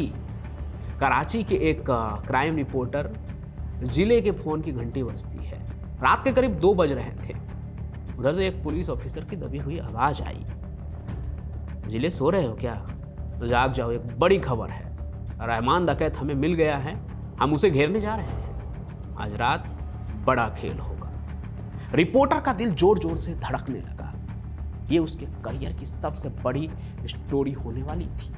वो इंतजार करता रहा। घड़ी की सुइयां जैसे रेंग रही थी। ठीक 5 घंटे बाद सुबह की पहली किरण से पहले फोन दोबारा बजा। सिर्फ 2-3 शब्द कहे गए, काम हो चुका है। इसके बाद रिपोर्टर तुरंत अपनी टीम के साथ भागा। लोकेशन थी बिन काशिम, कराची के बाहर का एक सुनसान इलाका। वहां का मंजर रोंगटे खड़े कर देने वाला था। पुलिस की गाड़ियां खड़ी थी, नीली बत्तियां घूम रही थी और जमीन पर धूल और मिट्टी से सनी हुई एक लाश पड़ी थी। चेहरा वही था, रहमान डकैत। जो आदमी कल तक लयारी का राजा था, जिसके इशारे पर कराची बंद हो जाता था, आज वो धूल चाट रहा था। उसके सीने में गोलियों के सुराख थे, एक टक आसमान को ताकती हुई निगाहें और सांसें बिल्कुल थमी हुई। अब यहां पुलिस ने ऑफिशियल बयान भी दिया। उन्होंने कहा यह एक इनकाउंटर था, रहमान डकैत जवाबी फायरिंग में मारा गया। लेकिन पूरा कराची ये बात जानता था, लयारी के गली में घूमने वाले बच्चे ये बात जानते थे कि ये चौधरी असलम का बदला था। ये एक्स्ट्रा जुडिशियल किलिंग थी। लेकिन किसी ने सवाल नहीं उठाया, क्योंकि खौफ का अंत खौफ से ही हुआ था। अब यहां रहमान डकैत का अंत हो गया, लेकिन क्या जुर्म खत्म हुआ? नहीं। सांप मर गया था, लेकिन उसका जहर लयारी की हवा में फैल चुका था। रहमान के जाने के बाद गैंगवार और भड़क गई। छोटे छोटे डॉन पैदा हो गए। पहले जहां सिर्फ एक डॉन सिरदर्द बना हुआ था, अब कई और छोटे बड़े डॉन सिर उठाने लगे थे। सरकार की नाक में दम हो गया और फिर स्टेट ने अपनी सबसे बड़ी गलती की, या शायद मजबूरी कह लीजिए। अप्रैल 2012 में ऊपर से हुक्म आया लयारी को साफ करने का, एकदम क्लीन लयारी। बहुत हो गया, अब इन सबको खत्म करो। जिम्मेदारी फिर उसी आदमी के कंधों पर आई, राउडी राठौर यानी चौधरी असलम के कंधों पर। 27 अप्रैल 2012 चौधरी असलम अपने 3000 पुलिस वालों और बख्तरबंद गाड़ियों के साथ लयारी पहुंचा। लेकिन वहां पुलिस का स्वागत गोलियों से नहीं, बल्कि आरपीजी रॉकेट लॉन्चर से हुआ। पुलिस की एपीसीज खिलौने की तरह उड़ गई और 8 दिन तक ये ऑपरेशन चलता रहा। लेकिन पुलिस 1 इंच भी लयारी की तरफ नहीं बढ़ पाई। अपनी नाकामी छिपाने के लिए पुलिस ने लयारी की घेराबंदी कर दी, बिजली पानी और राशन तक बंद कर दिया। गैंग और पुलिस की लड़ाई के बीच में आम लोग भी जो लयारी के थे वो पिसने लगे। इस बीच ईदी फाउंडेशन का एक ड्राइवर मदद लेकर लयारी पहुंचा। वो अपने एम्बुलेंस के अंदर कुछ राशन, दूध और बच्चों के दवाई वगैरह ये सब लेकर वहां पहुंचा था। लेकिन चौधरी असलम को उस पर शक हुआ कि शायद वो राशन की बोरियों में और एम्बुलेंस के चादर तले वहाँ के गैंग वालों को हथियार सप्लाई कर रहा है। शक के आधार पर चौधरी असलम ने राशन की बोरियों को चाकू से फाड़ दिया, बच्चों के दूध को भी फाड़ दिया, चावल जो भी थे सब जमीन पर बिखर गए और सफ्तर को थाने ले जाकर बेरहमी से पीटा। वर्दी के नशे ने हीरो और विलन का जो फर्क था वो मिटा दिया था। आगे चलकर कराची में तालिबान की एंट्री हुई। फौज की बमबारी से बचकर आतंकी सोहराब गोट में बसने लगे। 8 जून 2014 को इन 10 आतंकियों ने नकली वर्दी पहनकर जिन्ना इंटरनेशनल एयरपोर्ट पर भी हमला कर दिया। फौज और आतंकियों के बीच सीधी लड़ाई हुई। सुबह 4 बजे तक खूनी खेल चला। सभी 10 आतंकवादी तो मारे गए, लेकिन उस रात ने इस्लामाबाद की नींद हराम कर दी। दुनिया ने देखा कि कैसे चंद दहशतगर्द एक न्यूक्लियर देश के सबसे बड़े एयरपोर्ट को बंधक बना सकते हैं। इसके बाद पाकिस्तान में फैसला हुआ जीरो टॉलरेंस का। पाकिस्तान में भी ऐसा फैसला हो सकता है, सुनने में थोड़ा सा अजीब लगता है लेकिन हुआ था। एक नया ऑपरेशन लॉन्च हुआ, ऑपरेशन कराची। पैरामिलिट्री फोर्सेज को खुली छूट दी गई। सरकार समझ गई थी लयारी के गैंगस्टरों और सोहराब गोट के आतंकवादी ये एक ही सिक्के के 2 पहलू हैं। अब सफाई होगी तो पूरी सफाई होगी। इस क्लीन मूवमेंट में सबसे बड़ा कांटा तालिबान की आंखों में कौन चुभ रहा था? वही पुराना खिलाड़ी एसएसपी चौधरी असलम। चौधरी असलम का रिकॉर्ड था, मौत उसे छूकर निकल जाती थी। 1 नहीं 2 नहीं, उस पर 9 बार जानलेवा हमला हुआ। एक बार तो तालिबानी ने उनके पूरे घर को ही बम से उड़ा दिया। मकसद ये था चौधरी असलम को उसके परिवार समेत खत्म कर देना। धमाका भी हुआ, घर उड़ गया। बारूद के ढेर में उसका पूरा घर जो है वो मलबे में तब्दील हो गया। लेकिन उस मलबे से चौधरी असलम जिंदा बाहर निकला। वही अपना सुर्ख सफेद सलवार कमीज पहने हुए बाहर निकलते हैं, अपने वर्दी को धूल को झाड़ते हैं और मीडिया के कैमरों की तरफ देखा और एक ऐसी लाइन बोली जो आज भी रोंगटे खड़े कर देती है। ये इन्होंने शेर के मुंह में हाथ दिया है, ये आपको इंशाल्लाह 24 घंटे के अंदर इनकी मैं नस्लों को खत्म कर दूंगा। इस एक लाइन ने चौधरी असलम को सुपर कॉप बना दिया। उसे लगा वो अमर है, उसे लगा मौत उसका कुछ नहीं बिगाड़ सकती। लेकिन 9 जनवरी 2014 शाम का वक्त था, कराची का लयारी एक्सप्रेस वे।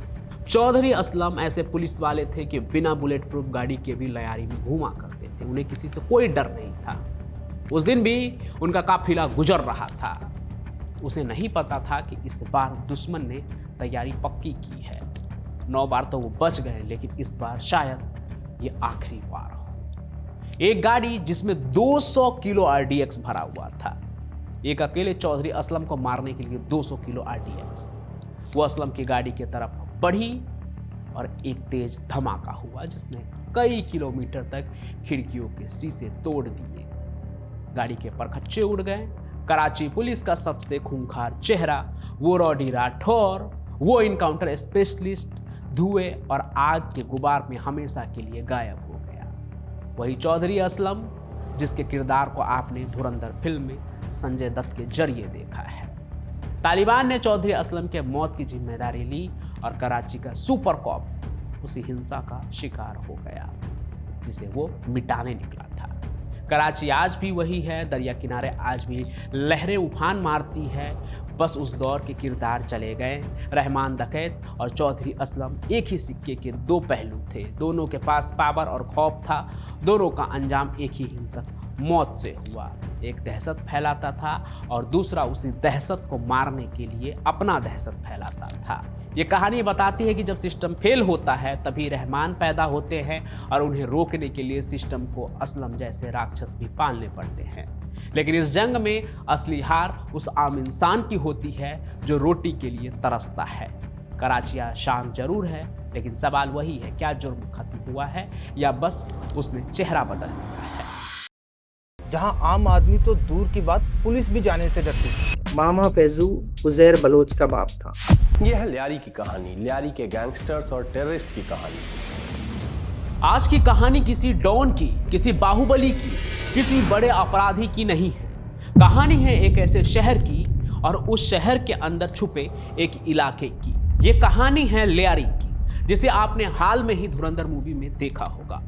कराची, पाकिस्तान का इकोनॉमिक हब, रोशनियों का शहर। इसी कराची में लियारी एक ऐसी जगह है जहां इंसानी सरों के साथ फुटबॉल खेला, जहां 9 लाख लोग सिर्फ 6 स्क्वायर किलोमीटर में ठूंसे गए हैं, और जहां गैंगस्टर्स ने पॉलिटिशियन की मदद से पूरे शहर को हॉस्टेज बना लिया था।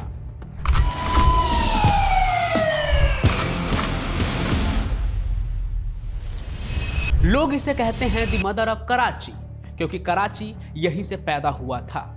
लेकिन पिछले 30 सालों में इस मां ने अपनी ही गोद में अपने बच्चों को मरते हुए देखा है।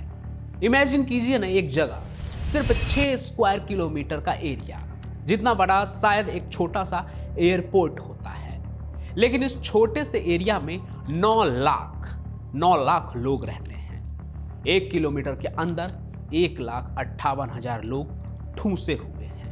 डेंसिटी इतनी कि अगर एक इंसान छींक दे तो पूरी गली को पता चल जाए। और इसी भीड़, इसी घुटन और इसी गरीबी के बीच जन्म हुआ साउथ एशिया के सबसे खतरनाक गैंग वॉर का। एक ऐसा वॉर जहां सड़कों पर फुटबॉल नहीं, इंसानी सरों के साथ खेला गया, जहां पॉलिटिकल पार्टीज ने गैंगस्टर्स को डॉन बनाया और ड्रग्स ने पूरी जनरेशन को निगल लिया। आज हम किसी फिल्म की कहानी नहीं सुनाने वाले हैं, बल्कि आपने जो फिल्म बड़े पर्दे पर देखी है धुरंधर, उस दुनिया की असली सच्चाई क्या है वो बताएंगे। ये कहानी है रहमान डकैत की, ये कहानी है अरशद पप्पू की, ये कहानी है उजैर बलोच जैसे डॉन की, और इन सभी को अपने खौफ से डराने वाले एसएसपी असलम चौधरी की, और उन हजारों बेगुनाह लोगों की जो इस ऑर्डर डिसऑर्डर में पिस गए। Hello everyone, welcome to the crime connect. और आज पंचम प्रकाश की कहानी में मैं आपको सुनाने वाला हूं लियारी की जलती हुई गलियों की कहानी।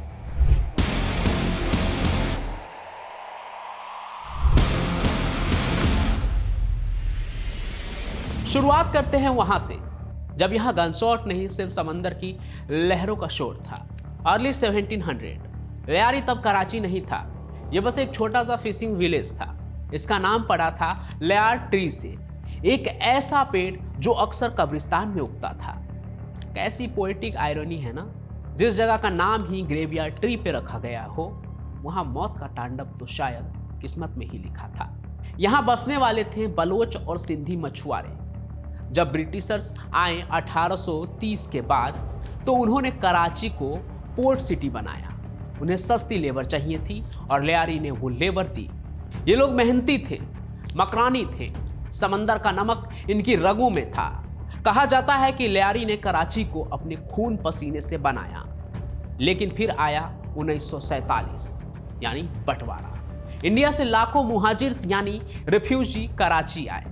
लियारी जो पहले खुला खुला था, अचानक भरने लगा। जहां 1973 में 1 हेक्टेयर में 250 लोग रहते थे, वहां भीड़ बढ़ती गई। रिसोर्सेज कम थे, पानी नहीं था, सीवर लाइंस नहीं थी, सिर्फ झुग्गियां थी, और उन झुग्गियों में पल रही थी मायूसी। 1960 के दशक तक यहां क्राइम था, लेकिन वो फिल्मी क्राइम नहीं था।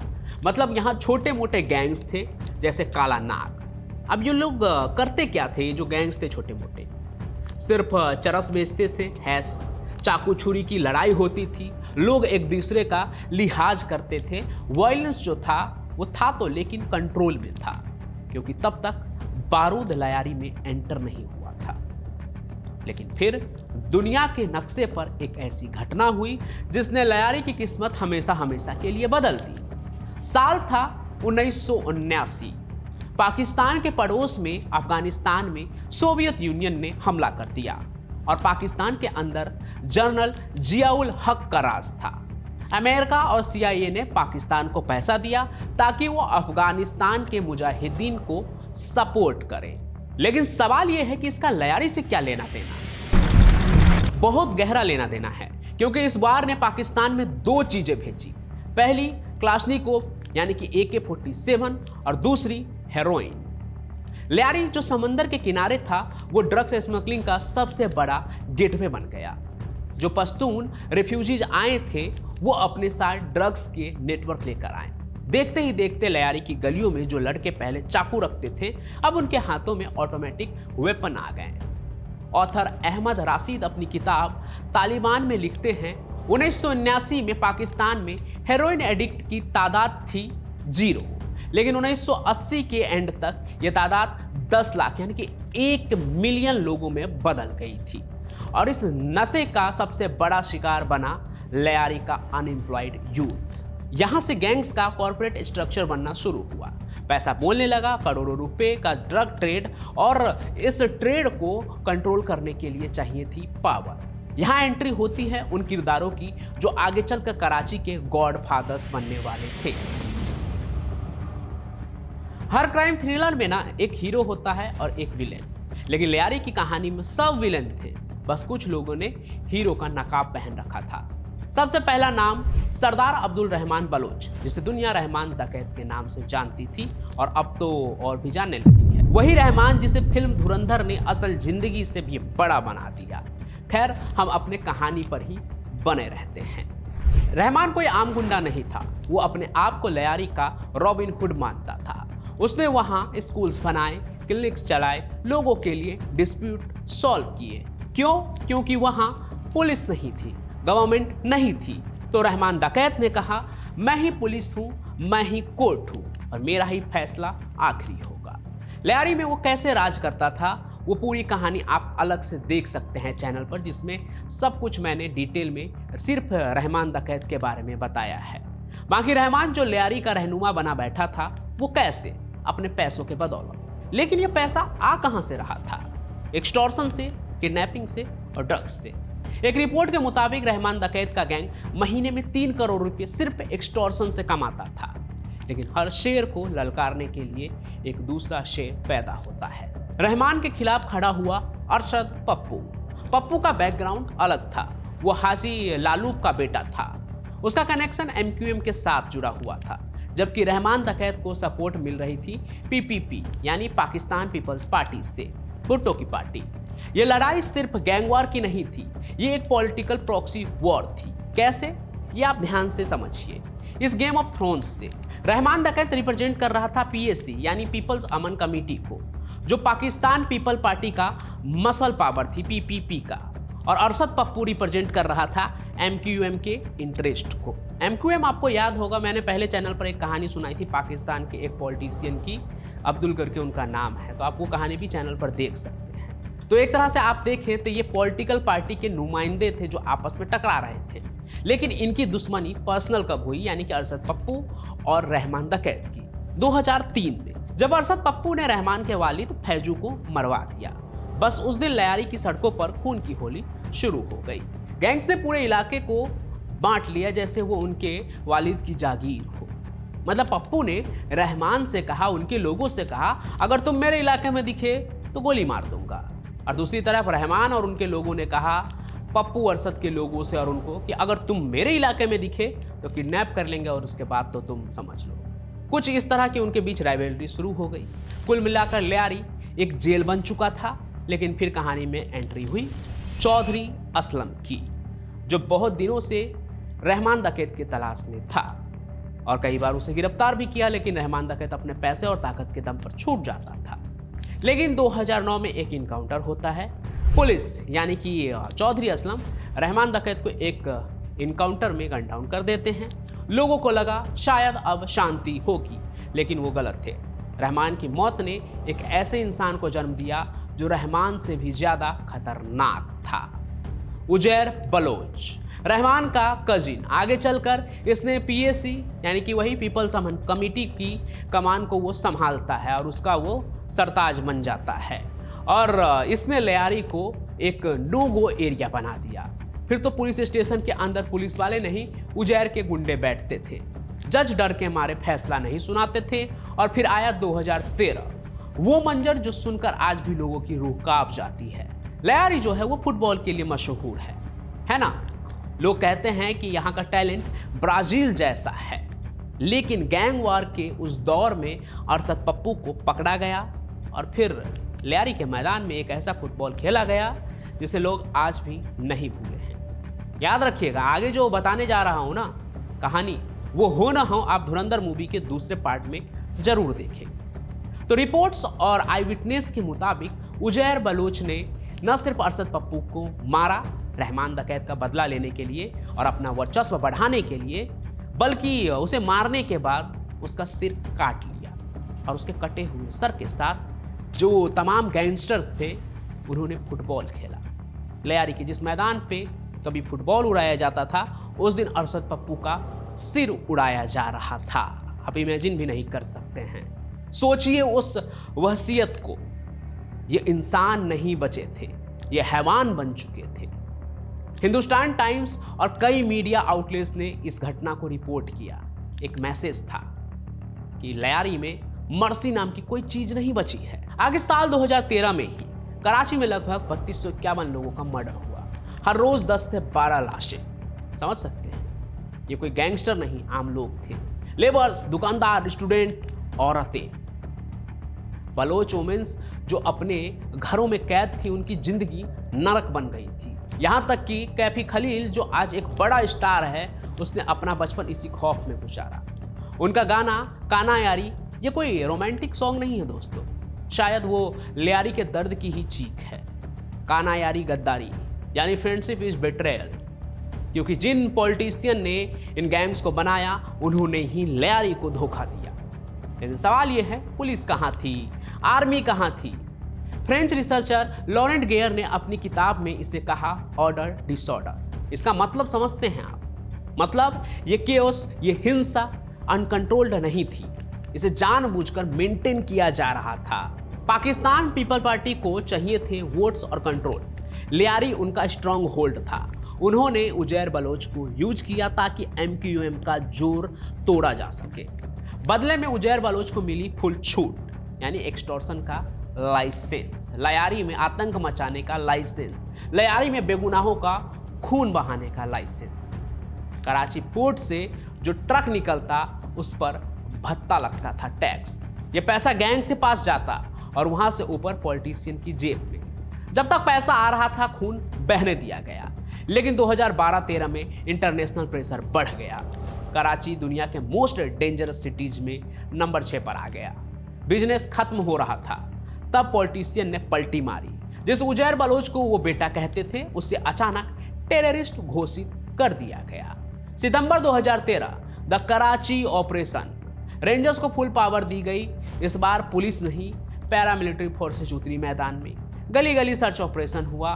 बाबा लाडला जो एक और नोटोरियस गैंगस्टर था, वो भी 2017 में रेंजर्स के हाथों मारा गया। उजैर बलोच को भी अरेस्ट कर लिया गया। न सिर्फ वही बल्कि हजारों अरेस्ट हुए और कुछ इस तरह धीरे धीरे बंदूकों की आवाज़ें लियारी में कम होने लगी। रिजल्ट चौंकाने वाले थे। क्राइम रेट जो है वो 80% नीचे गिर गया। 2013 में जहां 2500 से ज़्यादा मर्डर्स हुए थे, 2018 में 5 साल बाद ही वो नंबर्स 300 पर आ गए। आप इमेजिन कर सकते हैं, 300, 2500 कहाँ और 300। लेकिन क्या इसका मतलब लियारी ठीक हो गया? क्या ऑपरेशन से जख्मों के निशान मिट गए? तो देखिए, आज का लियारी जो है वो बदल रहा है। जहां कल तक गैंग्स के रिक्रूटमेंट्स होते थे, आज वहां हिप हॉप और फुटबॉल के क्लब हैं। Eva B, the rappers in हिजाब और कैफी खलील जैसे स्टार्स इसी मिट्टी से निकले हैं। उन्होंने बंदूक के बदले माइक उठाया, अपनी कला की ताकत दिखाई। आज एक बार फिर से लियारी का काकरी ग्राउंड भरा रहता है फुटबॉल प्लेयर्स से, ना कि गैंगस्टर्स से और उनके खूनी खेल से। लेकिन पिक्चर अभी बाकी है। जनवरी 2025 में खबरें आई कि कुछ पुराने नेटवर्क्स फिर से एक्टिव हो रहे हैं। आगा शौकत जैसे पुराने गैंगस्टर की गिरफ्तारी हुई। लोगों को डर है कि कहीं पॉलिटिक्स फिर से करवट ना ले ले। PTI और PPP की नई लड़ाई में कहीं लियारी फिर से कोलेटरल डैमेज ना बन जाए। लियारी की कहानी सिर्फ पाकिस्तान की कहानी नहीं है, ये हर उस मेगा सिटी की वार्निंग है जहां गरीबों को इग्नोर करते हैं। मुंबई का धारावी हो, ब्राजील के फेवेलेस हो या कराची का लियारी, जब आप एक जगह को कचरा समझकर छोड़ देते हैं ना, जब आप वहां स्कूल और पानी नहीं देते हैं, तो वहां गैंग्स पैदा होते हैं। पर तमाम हालात के बावजूद लियारी ने दिखा दिया कि बंदूक से ज़्यादा ताकत कल्चर, स्पोर्ट और आर्ट में हो सकता है।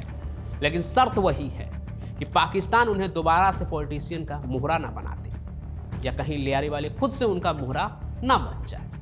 आज की कहानी में बस इतना ही। अंत में एक चीज़ देखिए, पाकिस्तान में लियारी और कराची की कहानी ठीक वैसे ही लगती है ना जैसे भारत में मुंबई जब बम्बई था तो वहाँ भी अंडरवर्ल्ड का बहुत बोलबाला था, एक अलग ही खौफ हुआ करता था। फर्क बस इतना था कि जितने निर्दयी और बेलगाम गुंडे लियारी में थे जो लोगों के सिर से फुटबॉल खेला करते थे, मुंबई में ऐसा कुछ नहीं था। वहाँ की पुलिस और सरकार जितनी बेबस थी पाकिस्तान में कराची में, वैसे हालात कभी यहाँ मुंबई में नहीं था। सब कुछ था, खौफ भी था, लेकिन जिस दिन पुलिस और सरकार ने चाहा सब कुछ कंट्रोल हो गया। दाऊद बहुत बड़ा गुंडा था, लेकिन जब पुलिस की लाठी बजी तो वो भी रातों रात फरार हो गया, उसे भागना पड़ गया। कुल मिलाकर कहें, दुनिया में कहीं भी जब गैंग बनते हैं, कोई गैंगस्टर सिर उठाता है तो ऐसे ही नहीं, उसके पीछे कोई ना कोई पैट्रोनेज होता ही है, क्योंकि सरकार और पुलिस चाह ले तो किसी अपराधी के लिए सांस लेना भी मुश्किल हो जाए। आगे आपको क्या लगता है वो कमेंट में जरूर लिखिएगा। फिल्म धुरंधर में रहमान डकैत के किरदार में जो अक्षय खन्ना ने कहा वो सच है। रहमान डकैत की दी हुई मौत बड़ी कसाईनुमा होती है। जी हाँ, बिल्कुल सही। और उसके इसी कसाई पने का सबूत देता है दाऊद के भाई नूरा की मौत, जिसे 2 दिनों तक टॉर्चर और गोलियों से छलनी करने के बाद रहमान डकैत के लोगों ने गधा गाड़ी में उसकी लाश लादकर दाऊद के बंगले के बाहर फेंक दिया और दाऊद ने चू तक नहीं की। सोचिए, बस एक पल के लिए इमेजिन कीजिए ना, दुनिया का मोस्ट वांटेड क्रिमिनल, एक ऐसा आदमी जिसके नाम से मुंबई से लेकर दुबई तक और दुबई से लेकर कराची तक की गवर्नमेंट हिल जाती है, दाऊद इब्राहिम। कहा जाता है कि दाऊद की परमिशन के बिना अंडरवर्ल्ड में पत्ता भी नहीं हिलता, फिर चाहे मुंबई हो या कराची। उसकी सिक्योरिटी ऐसी है कि परिंदा भी पर न मार सके। लेकिन मार्च 2009 की सुबह कुछ ऐसा हुआ जिसने इस इल्यूजन को चकनाचूर कर दिया। जहां मुंबई में दाऊद ने अपने बड़े भाई साबिर के हत्यारों को चुन चुन के मारा, कोर्ट के अंदर भी मारा। छोटे भाई को पीटने वाले समद पठान को खुद गोलियों से छलनी कर दिया, अपने हाथों से मर्डर किया। उसी दाऊद के सगे भाई और डी कंपनी के ऑपरेशनल ब्रेन नूरा उल हक कास्कर को रहमान डकैत ने जान से मार दिया और दाऊद चुप रहा। आखिर क्यों? लोग कहते रहे नूरा किडनी फेलियर से मरा। बाद में परिवार ने भी सच को छिपाते हुए कहा कि नूरा को कार्डियक अरेस्ट आ गया था, हार्ट अटैक आ गया था। लेकिन सच उस दिन कराची की सड़कों पर एक गधा गाड़ी में मिला। ये सिर्फ एक मर्डर नहीं था, ये डी कंपनी के चेहरे पर एक तमाचा था। आखिर रहमान डकैत जैसे एक लोकल गैंगस्टर ने इतनी हिम्मत कैसे की, और क्या इसके पीछे कोई और भी था, कोई ऐसा जो दाऊद से भी ज्यादा पावरफुल है? आज हम अनरिवल करेंगे अंडरवर्ल्ड की सबसे डार्क मिस्ट्री, बॉलीवुड के शायर से लेकर the blood lands of Lyari तक। हेलो, मैं Pancham Prakash and welcome to the untold story of Noora Kaskar, the brother of Dawood Ibrahim.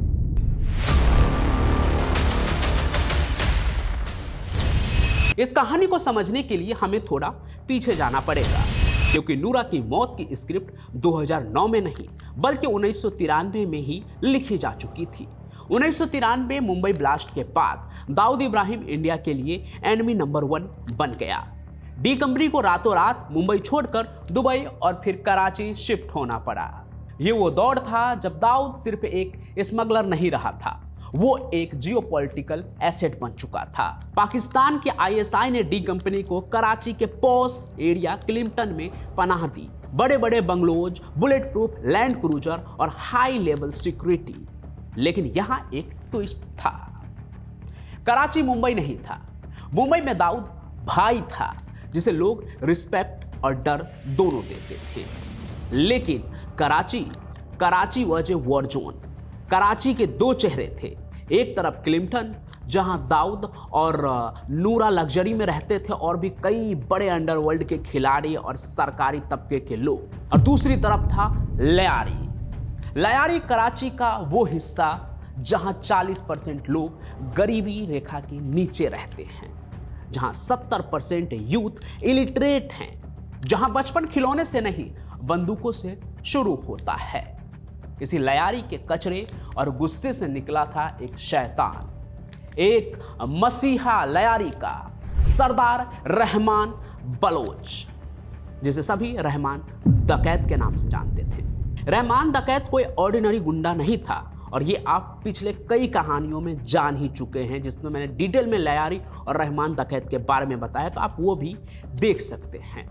कहा जाता है कि रहमान डकैत ने 15 साल की उम्र में ही अपनी मां का मर्डर कर दिया था। Can you imagine the psyche of such a man? कैसी वैसी सोच होगी उसकी। वो लयारी का अनक्राउंड किंग था। उसके लिए दाऊद इब्राहिम कोई डॉन नहीं था, बस एक आउटसाइडर था, एक मुहाजिर जो उनके शहर में आकर राज कर रहा था, उन पर कंट्रोल करने की कोशिश कर रहा था। यह कहानी इन्हीं दो दुनियाओं की टक्कर की है, डी कंपनी का ग्लोबल पावर वर्सेज रहमान डकैत की लोकल ब्रूटैलिटी। लेकिन नूरा कास्कर कौन था? क्या वो सिर्फ दाऊद का भाई था? यहां पर स्टोरी इमोशनल टर्न लेती है। अंडरवर्ल्ड की हिस्ट्री में ना नूरा एक एनॉमली था, एक कंट्राडिक्शन। रिपोर्टेडली नूरा क्राइम की दुनिया में तो था, नारकोटिक्स और एक्सटॉर्शन हैंडल करता था, लेकिन उसका दिल बॉलीवुड में अटका हुआ था। आपने सलमान खान की फिल्म पत्थर के फूल का वो गाना सुना है, तुमसे जो देखा देखते ही प्यार हुआ। र्यूमर्स है और ये वेरीफाइड भी है, कहीं कहीं रिपोर्ट्स में भी मिलती है। कहा जाता है कि नूरा एक शायर था और वो घोस्ट राइटर बनकर बॉलीवुड के लिए गाने लिखता था, यानी कि नाम किसी और का होता था, लेकिन उस गाने को नूरा ने ही लिखा था। और सलमान खान के इस फिल्म के लिए ये गाना उसने लिखा था, ये तो आपको कई मीडिया आर्टिकल्स में भी मिल जाएंगे। कहते हैं ऋषि कपूर की फिल्म के लिए भी उसने लाइंस लिखा, रोमांटिक शायरी करना, ये सब उसका पैशन था। सोच कर देखिए, एक आदमी जो सुबह ड्रग्स की डील कर रहा है, जो लोगों को किडनैप करवा रहा है, वो शाम को बैठकर जिंदगी के राहों में रंजो गम के मेले हैं, इस तरह की लाइनें लिख रहा है। आप इमेजिन कर सकते हैं। नूरा कराची में खुश नहीं था, उसे मुंबई की याद आती थी, उसे डोंगरी की गलियां याद आती थी, मनीष मार्केट याद आता था, उसका मुसाफिर खाना जो घर था वो याद आता था। 2009 आते आते नूरा थक चुका था। इंटेलिजेंस रिपोर्ट कहती है कि वो दुबई में अपने लॉयर्स के साथ मीटिंग कर रहा था। क्यों? क्योंकि वो सरेंडर करना चाहता था, वो वापस इंडिया आना चाहता था। शायद यही उसकी सबसे बड़ी गलती थी। अंडरवर्ल्ड में रिटायरमेंट या सरेंडर जैसा कोई शब्द नहीं होता है, वहां सिर्फ लॉयल्टी होती है या मौत। जब नूरा इंडिया आने के सपने देख रहा था, शैडो में कोई उसकी मौत की प्लानिंग कर रहा था। Date 19 March 2009, location defence housing authority DHA Karachi. DHA Dawood का स्ट्रॉन्ग होल्ड माना जाता है। यहां पर परिंदा भी डी कंपनी के मर्जी के बिना नहीं हिल सकता। नूरा अपने रूटीन मूवमेंट पर था, एकदम नॉर्मल दिन, 35 डिग्री टेम्परेचर, ह्यूमिडिटी से भरी हुई हवा। लेकिन उस दिन सिक्योरिटी में एक चूक हुई, या शायद सिक्योरिटी को हटा दिया गया था। विटनेस के हिसाब से कुछ अनमार्क्ड वैन्स आई, उसमें से जो लोग निकले वो प्रोफेशनल कमांडोज नहीं लग रहे थे, वो लयारी के लड़के लग रहे थे। बलोच अटायर में थे, आंखों में भूख और हाथ में AK-47। उन्हें रोकने वाला कोई नहीं था। नूरा जो डी कंपनी का नंबर 2 था उन दिनों, उसे दिन दहाड़े 20 सड़क से उठा लिया गया। खबर आग की तरह फैल गई। दाऊद इब्राहिम जो अपने व्हाइट हाउस में बैठा दुनिया चलाता था, उसके अपने भाई को किसी ने टच करने की हिम्मत की थी। फोन लाइंस बज करने लगी, दुबई से कराची, कराची से लंदन। कौन है? किसने उठाया? क्या चाहिए उसे? जवाब आया लयारी से, रहमान डकैत। डिमांड सिंपल थी लेकिन शॉकिंग थी। $50 मिलियन, उस वक्त के हिसाब से देखें तो तकरीबन 250 करोड़ रुपए दाऊद के भाई के बदले। लेकिन यहां पर गेम पैसों का नहीं था। दाऊद के लिए $50 मिलियन कोई बड़ी बात नहीं थी, समुंदर से एक मग पानी निकालने जैसा था।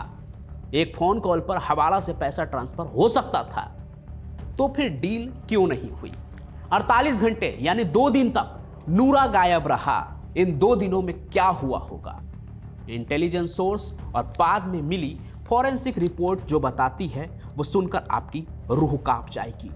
नूरा को लयारी के एक सेफ हाउस में रखा गया था। लयारी की गलियां इतनी तंग कि पुलिस भी वहां घुसने से डरती है। वहां रहमान डकैत का उन दिनों कानून चलता था। Imagine the humiliation. दाऊद का भाई, वो लग्जरी में रहता था, अब धूल और रंगदारी के बीच बंधा हुआ था। रिपोर्ट्स कहती है कि टॉर्चर एक्सट्रीम था। आपने धुरंधर मूवी में एक सीन भी देखा होगा। रहमान डकैत का बेटा जब मारा जाता है, उसके बाद बदला लेने के लिए उनके लोग किस हद तक गुजरते हैं।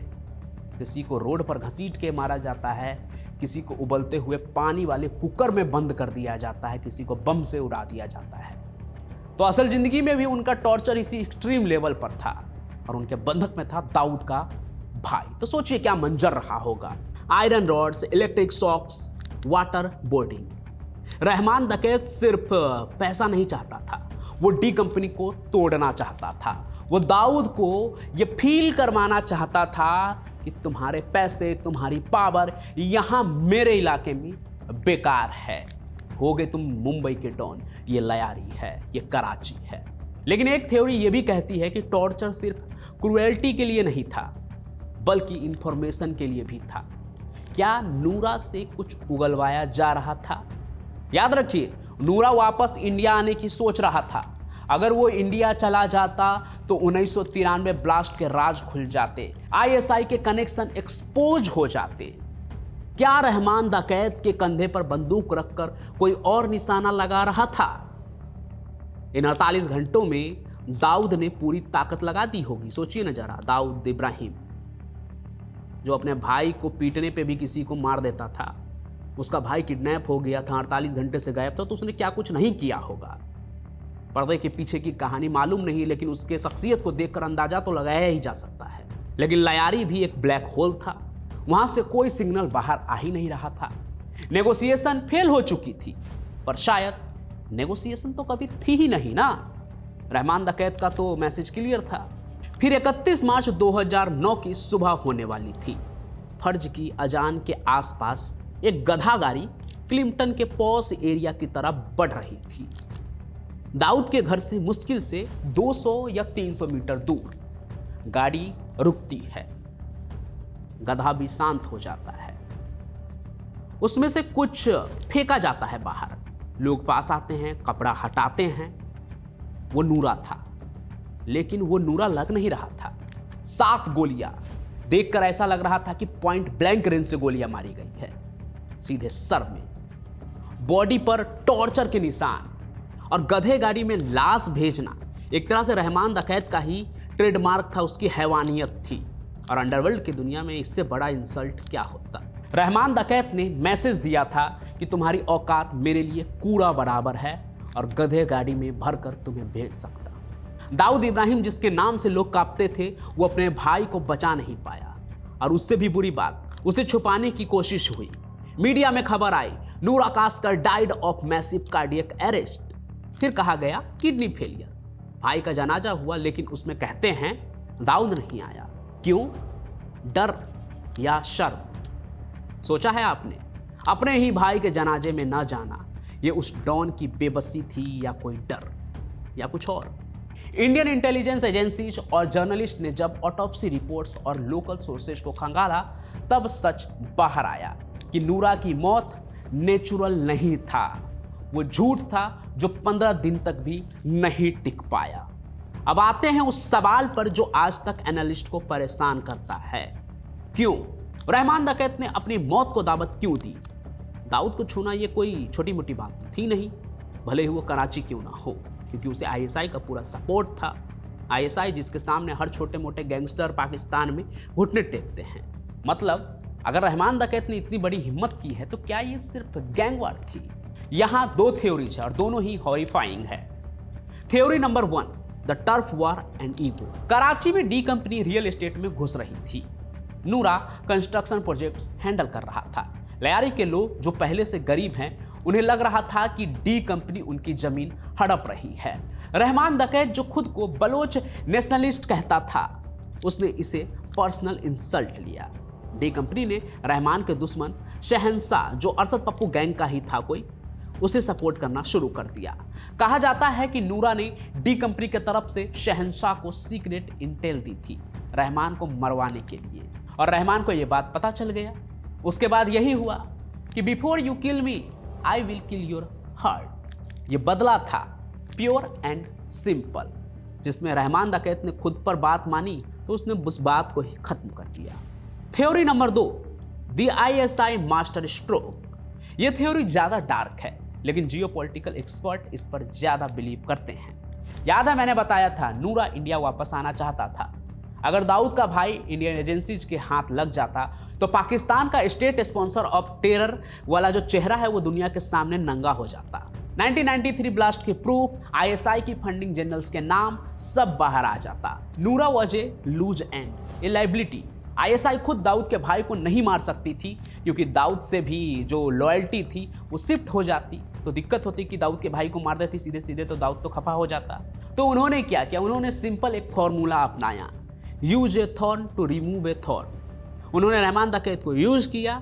रहमान को शायद प्रोटेक्शन दी होगी, प्रॉमिस किया होगा कुछ बड़ा, या शायद थ्रेट दिया होगा, नूरा को हटा दो, हम तुम्हें लयारी की किंग बना देंगे, नहीं तो तुम्हारा क्या होगा ये तुम जान लो। इस थ्योरी को दम तब मिलता है जब हम देखते हैं कि नूरा की मौत के बाद क्या हुआ। नूरा की मौत के बाद कराची खून से नहाया। जून 2009, सिर्फ 3 महीने बाद नूरा के मौत के दाऊद का दूसरा भाई अनीस इब्राहिम, उस पर हमला हुआ। कराची में एक ATM के बाहर वो बच गया, लेकिन मैसेज क्लियर था, D company is being hunted. और रहमान डकैत, क्या उससे अपना इनाम मिला? ISI ने अगर ऐसा करवाया होगा तो उसे क्या मिला? अगस्त 9, 2009, नूरा की मौत के ठीक 5 महीने बाद पुलिस ने अनाउंस किया कि एक इनकाउंटर में रहमान डकैत मारा गया। चौधरी असलम ने यह अनाउंस किया था कि रहमान डकैत was gun down. Official story क्या थी कि पुलिस और गैंगस्टर के बीच में क्रॉस फायर हुआ, रहमान डकैत और असलम चौधरी के बीच। रियल स्टोरी क्या थी? एनालिस्ट कहते हैं कि रहमान डकैत को बहुत करीब से 3 गोलियां मारी गई थी। ये इनकाउंटर नहीं था, ये क्लीन अप था। रहमान डकैत ने अपना काम कर दिया। अब वो एक जिंदा सबूत था और इंटेलिजेंस एजेंसी सबूत नहीं छोड़ती है, ये आपको पता होना चाहिए। रहमान की मौत के साथ ही नूरा के मर्डर का सच भी दफन हो गया। दाऊद ने कभी पब्लिक में रहमान का नाम नहीं लिया, ISI ने कभी एक्सेप्ट नहीं किया, बस लाशें गिरती रही। कराची के गैंगवार में अगले 3 सालों में 3000 से ज़्यादा लोग मारे गए। लयारी पूरी तरह से तबाह हो गया।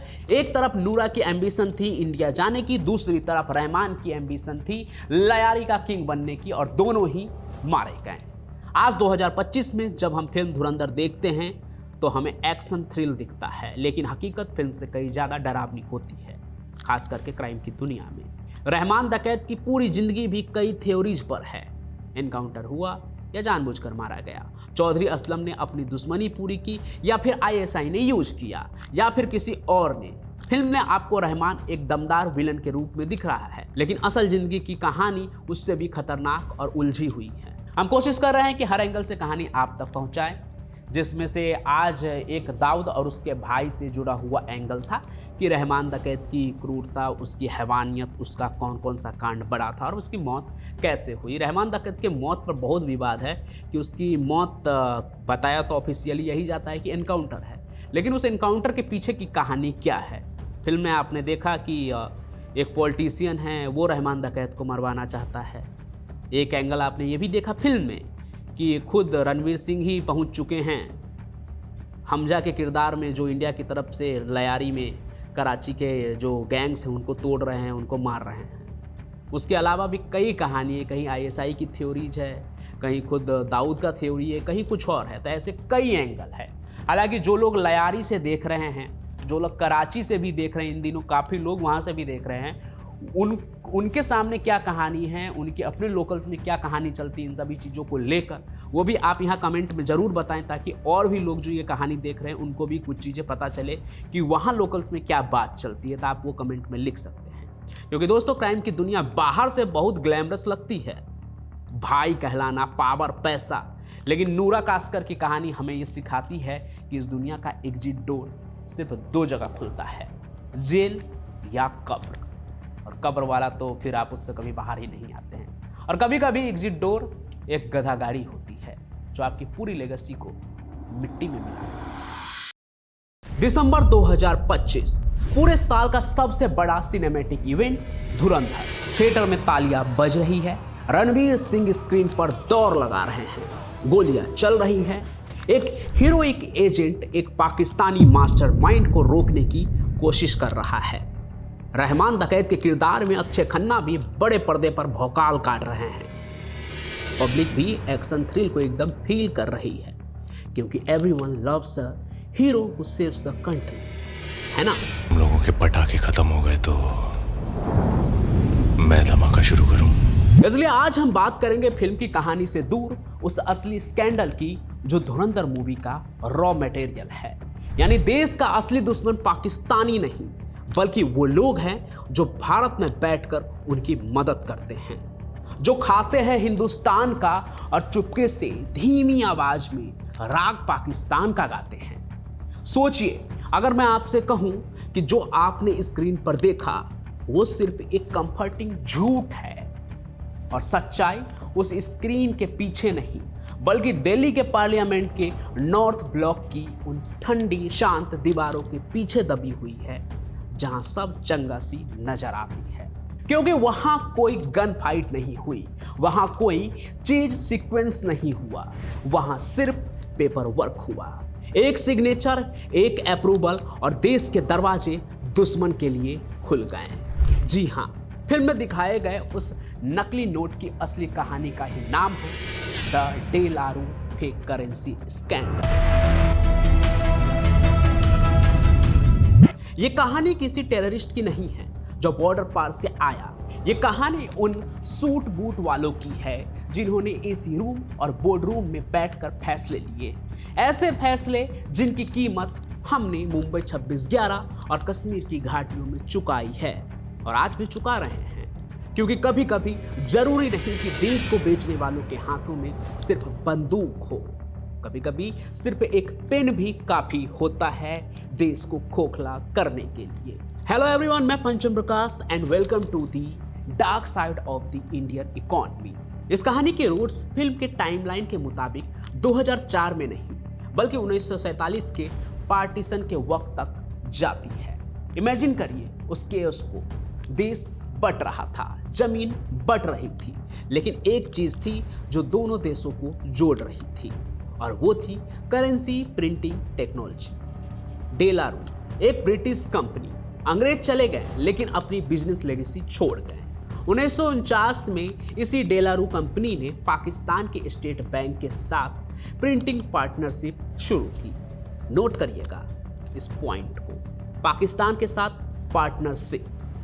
अब फास्ट फॉरवर्ड करते हैं 2004 में, जब यूपीए गवर्नमेंट पावर में आई थी। पी चिदम्बरम देश के फाइनेंस मिनिस्टर बने, एक आर्टिकुलेट हार्वर्ड एजुकेटेड लॉयर और इकोनॉमिस्ट, वो इंसान जिसके हाथ में देश की तिजोरी की चाबी थी।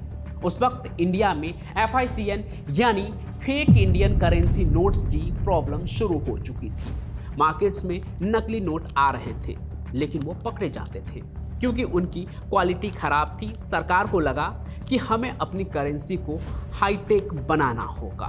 हमें चाहिए थी एक ऐसी सिक्योरिटी थ्रेड, वो चमकने वाली पट्टी जो आप नोट पर देखते हैं, जो कॉपी करना नामुमकिन हो, एक ऐसा लॉक जिसका डुप्लीकेट कोई ना बना सके।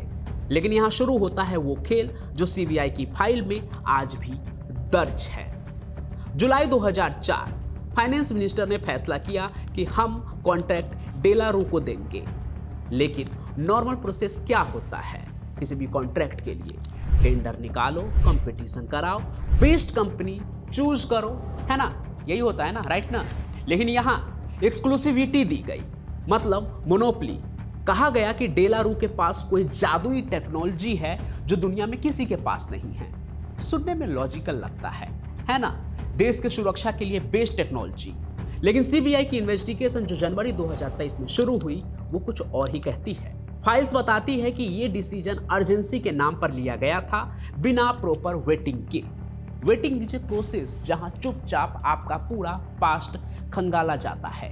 ये चेक किया जाता है कि आप उस काम के लिए या उस पोस्ट के लिए या किसी मिशन के लिए फिट कैंडिडेट हैं या नहीं, कहीं आपके पीछे कोई काला राज तो नहीं है। सोचिए, आप अपने घर के दरवाजे का लॉक उसी कंपनी से खरीद रहे हैं जो आपके पड़ोसी दुश्मन के घर के लॉक्स भी बनाता है, जिसकी पार्टनरशिप उसके साथ भी है। क्या ये सिर्फ नेग्लिजेंस थी या कुछ और?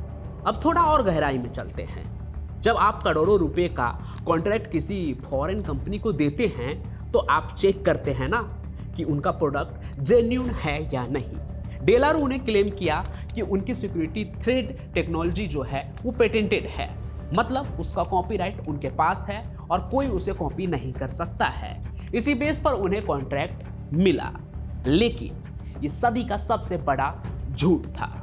डॉक्यूमेंट्स रिवील करते हैं कि जब 2004 में ये डील साइन हो रही थी, डेलारू के पास उस वक्त पेटेंट था ही नहीं।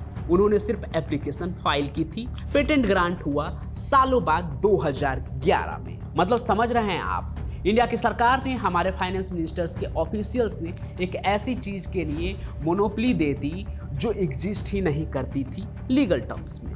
रिजर्व बैंक ऑफ इंडिया के अंदर आवाजें उठी थी। SPMCIL यानी कि security printing and minting corporation के कुछ ईमानदार ऑफिसर्स ने भी मेमोज लिखे थे। उन्हें पता था कि कुछ गड़बड़ है। 2006 और 2007 के भी इंटरनल नोट्स चीख कर कह रहे थे कि ये वेंडर जो है वो कुछ ना कुछ गड़बड़ियां कर रहा है, इसमें कुछ ना कुछ कमजोरियां हैं। लेकिन उन फाइल्स को दबा दिया गया, उन आवाज़ों को नॉर्थ ब्लॉक के हैवी कर्टेन्स के अंदर शांत कर दिया गया। क्यों? किसने उन्हें चुप कराया? एक सिंपल सवाल है। अगर मुझे पता चले कि मेरा सिक्योरिटी गार्ड झूठा है तो मैं उसे नौकरी से निकाल दूंगा। लेकिन यहाँ डेलारू को न सिर्फ रखा गया बल्कि उन्हें VIP ट्रीटमेंट मिल रही थी। और इस कंप्लीसेंसी का फायदा कौन उठा रहा था? लंदन में बैठे एग्जीक्यूटिव्स, दिल्ली में बैठे ब्यूरोक्रेट्स या फिर रावलपिंडी में बैठे जनरल्स। अब आते हैं इस कहानी के सबसे खौफनाक पहलू पर, वो पार्ट जो आपको धुरंधर मूवी में शायद दिखाया गया हो, लेकिन रियलिटी उससे भी कहीं ज्यादा ब्रूटल है। पाकिस्तान के ISI का एक ही मकसद रहा है, वही मकसद जो जियाउल हक ने अपने आवाम को दिया था। Bleed India with 1000 cuts. Bleed India with 1000 cuts. सिर्फ बॉम्ब्स और गन से नहीं बल्कि इकोनॉमी को भी तोड़कर। इसे कहते हैं इकोनॉमिक टेररिज्म। जब इंडिया डेलारू से सिक्योरिटी थ्रेड्स खरीद रहा था, ISI ने देखा एक मौका, क्योंकि डेलारू का रिश्ता पाकिस्तान से पुराना था। इन्वेस्टिगेशन एजेंसीज और रिपोर्ट सजेस्ट करती है कि ISI ने डेलारू की सप्लाई चेन में इन्फिल्ट्रेशन किया था। जो हाई सिक्योरिटी फीचर्स इंडिया के नोट्स में होने चाहिए थे, वही सेम फीचर्स पाकिस्तान के छपने वाले फेक करेंसी में भी दिखने लगे। Now can you imagine the horror? हम और आप सभी मेहनत करके नोट कमा रहे हैं, लेकिन मार्केट में जो नोट घूम रहा है वो पाकिस्तान की प्रेसेस में छपा है। और वो नोट इतना परफेक्ट है कि बैंक की मशीन भी उसे पकड़ नहीं पा रही है। क्यों? क्योंकि सोर्स सेम था, टेक्नोलॉजी सेम थी। अब जानबूझकर हुआ या गलती से, लेकिन डेलारू बन गया वो ब्रिज जिसके जरिए ISI ने हमारे बटुआ में हाथ डाल दिया था। अब स्टैटिक्स देखिए, 2008 से 2013 के बीच मुंबई अटैक्स के वक्त टेररिज्म के पास क्या मिला? क्रेडिट कार्ड्स नहीं, कैश। वो जो टेररिस्ट थे वो कैश लेकर आए थे। इन्वेस्टिगेशन हिंट करती है कि टेरर फंडिंग का एक बड़ा हिस्सा इसी फेक करेंसी नेटवर्क से आ रहा था। हर वो गोली जो ताज होटल में चली, हर वो बॉम्ब जो लोकल ट्रेन में फटा, उसमें कहीं ना कहीं उस मोनोपोली कॉन्ट्रैक्ट का पैसा लगा था जो दिल्ली में साइन हुआ था। Blood on the papers literally. साल 2013 UPA 2 का आखिरी दौर। स्कैम के बाढ़ आई हुई थी, 2G, कोल, CWG। लेकिन इन सब के शोर में एक और स्कैम क्वाइटली एग्जीक्यूट हो रहा था। ओरिजिनल कॉन्ट्रैक्ट 2009 में एक्सपायर हो चुका था। कायदे से डेलारू को बाहर फेंक देना चाहिए था। इनफैक्ट 2010 में जब प्रणब मुखर्जी, जो उस वक्त के फाइनेंस मिनिस्टर थे, जब उनके पास ये रिपोर्ट मिली तो उन्होंने डेलारू को ब्लैकलिस्ट कर दिया था, क्योंकि सिक्योरिटी कंसर्न्स थे। कहा गया कि इनकी क्वालिटी खराब है और इंटीग्रिटी डाउटफुल है। लेकिन फिर एक मैजिक होता है। पी चिदम्बरम वापस से फाइनेंस मिनिस्ट्री में आते हैं 2012 में और सीन में एंट्री होती है अरविंद मायाराम, उस समय के इकोनॉमिक अफेयर सेक्रेटरी, ब्यूरोक्रेसी के स्टार, पॉलिटिकल सर्किल में हाईली कनेक्टेड, सीबीआई की एफआईआर, ब्यूरोक्रेसी के स्टार, पॉलिटिकल सर्कल में हाईली कनेक्टेड, लेकिन सीबीआई की एफआईआर में उनका नाम मेन एक्यूज्ड के तौर पर दर्ज है। क्यों? क्योंकि जून 2013 में जब कॉन्ट्रैक्ट एक्सपायर हुए सालों हो चुके थे, जब होम मिनिस्ट्री की क्लियरेंस नहीं थी, जब सिक्योरिटी एजेंसी चिल्ला रही थी, तब अरविंद मायाराम ने डेलारू के कॉन्ट्रैक्ट को 3 साल के लिए एक्सटेंड कर दिया, बिना होम मिनिस्ट्री के एनओसी यानी नो ऑब्जेक्शन सर्टिफिकेट के, बिना मैंडेटरी सिक्योरिटी क्लियरेंस के। क्यों? आखिर क्या मजबूरी थी? इस पर मायाराम का डिफेंस आज भी यही है, सप्लाई रोक नहीं सकते थे, करेंसी क्राइसिस हो जाती। Sounds heroic, right? देश को बचाने के लिए रूल तोड़ा, लेकिन सीबीआई कहती है ये हीरोइज्म नहीं था, ये क्रिमिनल कंस्पिरेसी थी। आईपीसी सेक्शन 120B और सेक्शन 420 आरोप है कि इस एक्सटेंशन ने डेलारू को करोड़ों का इनवैलिड प्रॉफिट दिया और बदले में इंडिया को क्या मिला? वही कॉम्प्रोमाइज सिक्योरिटी थ्रेट्स, वही टेरर फंडिंग का रिस्क। ये फैसला एक ब्यूरोक्रेटिक की गलती नहीं थी, ये एक डेलिब्रेट चॉइस थी, एक ऐसी चॉइस जिसने 2014, 2015, 2016 तक फेक करेंसी के धंधे को फ्लरिश होने दिया। फिर आई वो रात 8 नवंबर 2016, डिमोनेटाइजेशन, नोटबंदी। आपने और मैंने लाइन में धक्के खाए, हम परेशान हुए। इकोनॉमिस्ट ने डिबेट किया कि जीडीपी गिर गई, नुकसान हुआ। वो सब अपने जगह सही हो सकता है, सही था भी। सरकार को और बेटर प्रिपेयर होना चाहिए था ये करने से पहले, ताकि देशवासियों को परेशान ना होना पड़े, अपने ही पैसे निकालने के लिए लाइन में घंटों लगे रहना ना पड़े, अपनी जान ना देनी पड़े।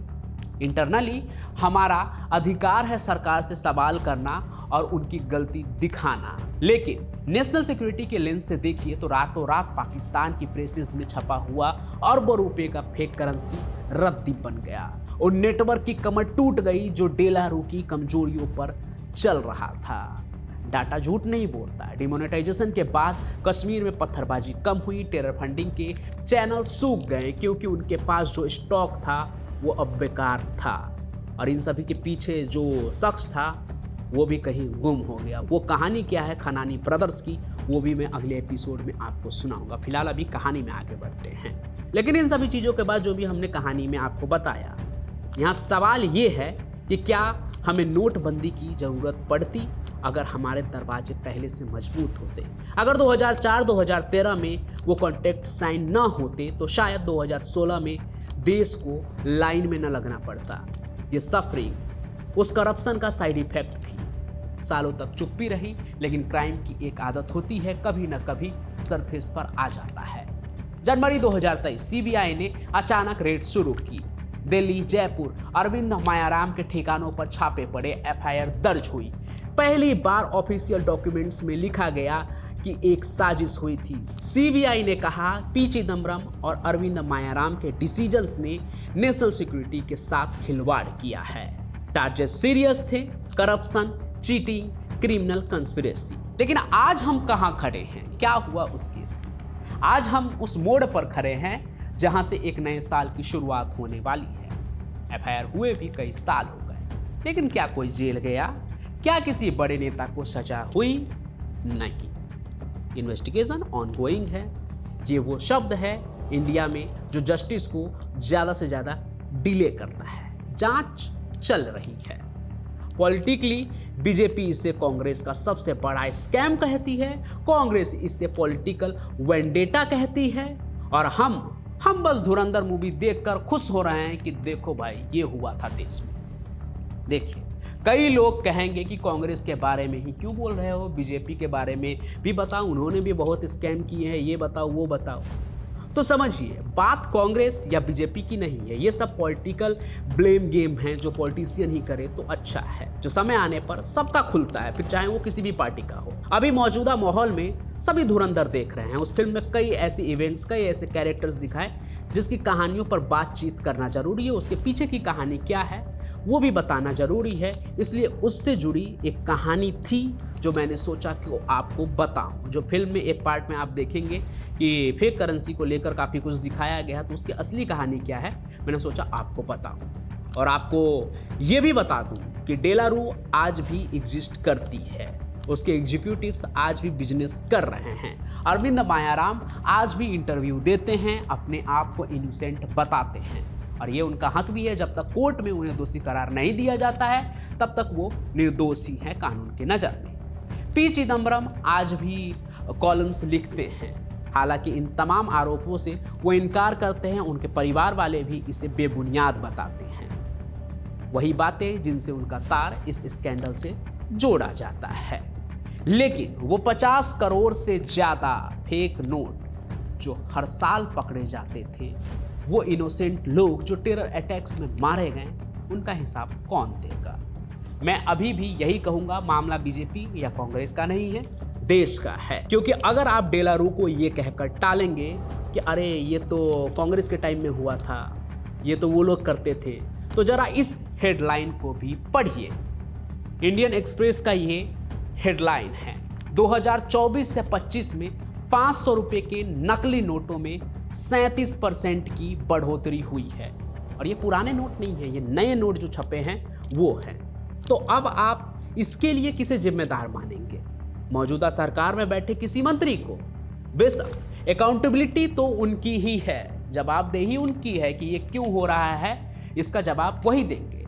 पर जरूरी ये है कि उस लूप होल को टारगेट किया जाए जहां से ये सब हो रहा है, किस तरह से देश में फेक करेंसी आ रहा है, कहां से आ रहा है, कौन है इसके पीछे, इस पर ध्यान देना जरूरी है, ना कि ये कि इस मामले को पॉलिटिकल बनाया जाए। बाकी डेलारू वाले मामले में सीबीआई जांच अभी तक चल रही है, शायद फाइल फिर से धूल खा ले, कहीं सरकार बदली तो फिर कोई फिल्म आएगी और आपको फिर किसी स्कैम के बारे में पता चलेगा और हम उसे देखकर भूल जाएंगे। दोस्तों, मूवीज आपको ना विलेन दिखाती है, लेकिन असली विलेन के पीछे की कहानी नहीं बताती। आज धुरंधर ने थिएटर्स में आग लगा रखी है।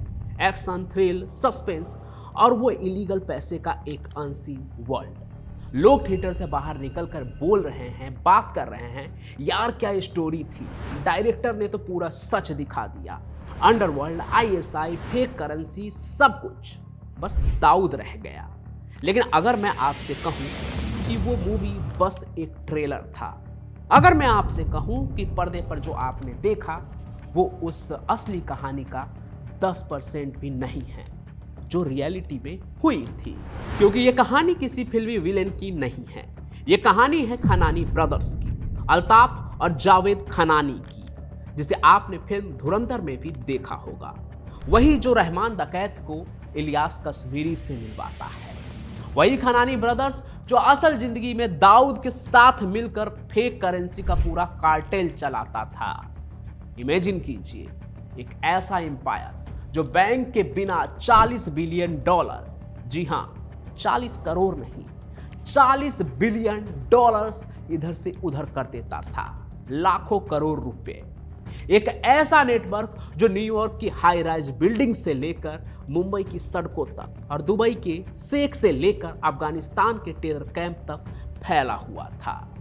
वो नाम जिन्होंने साउथ एशिया की इकोनॉमी को हिला दिया, जिन्होंने 1993 मुंबई ब्लास्ट से लेकर 26/11 के अटैक तक के लिए पैसा सप्लाई किया और जिनका एंड किसी मिस्ट्री थ्रिलर से कम नहीं है।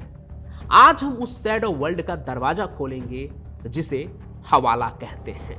आज हम जानेंगे धुरंधर के पीछे छिपे उस असली चेहरे को जिनके हाथ खून और नोट दोनों से रंगे थे। हेलो, मैं Pancham Prakash and welcome to the dark story of the Khanani brothers.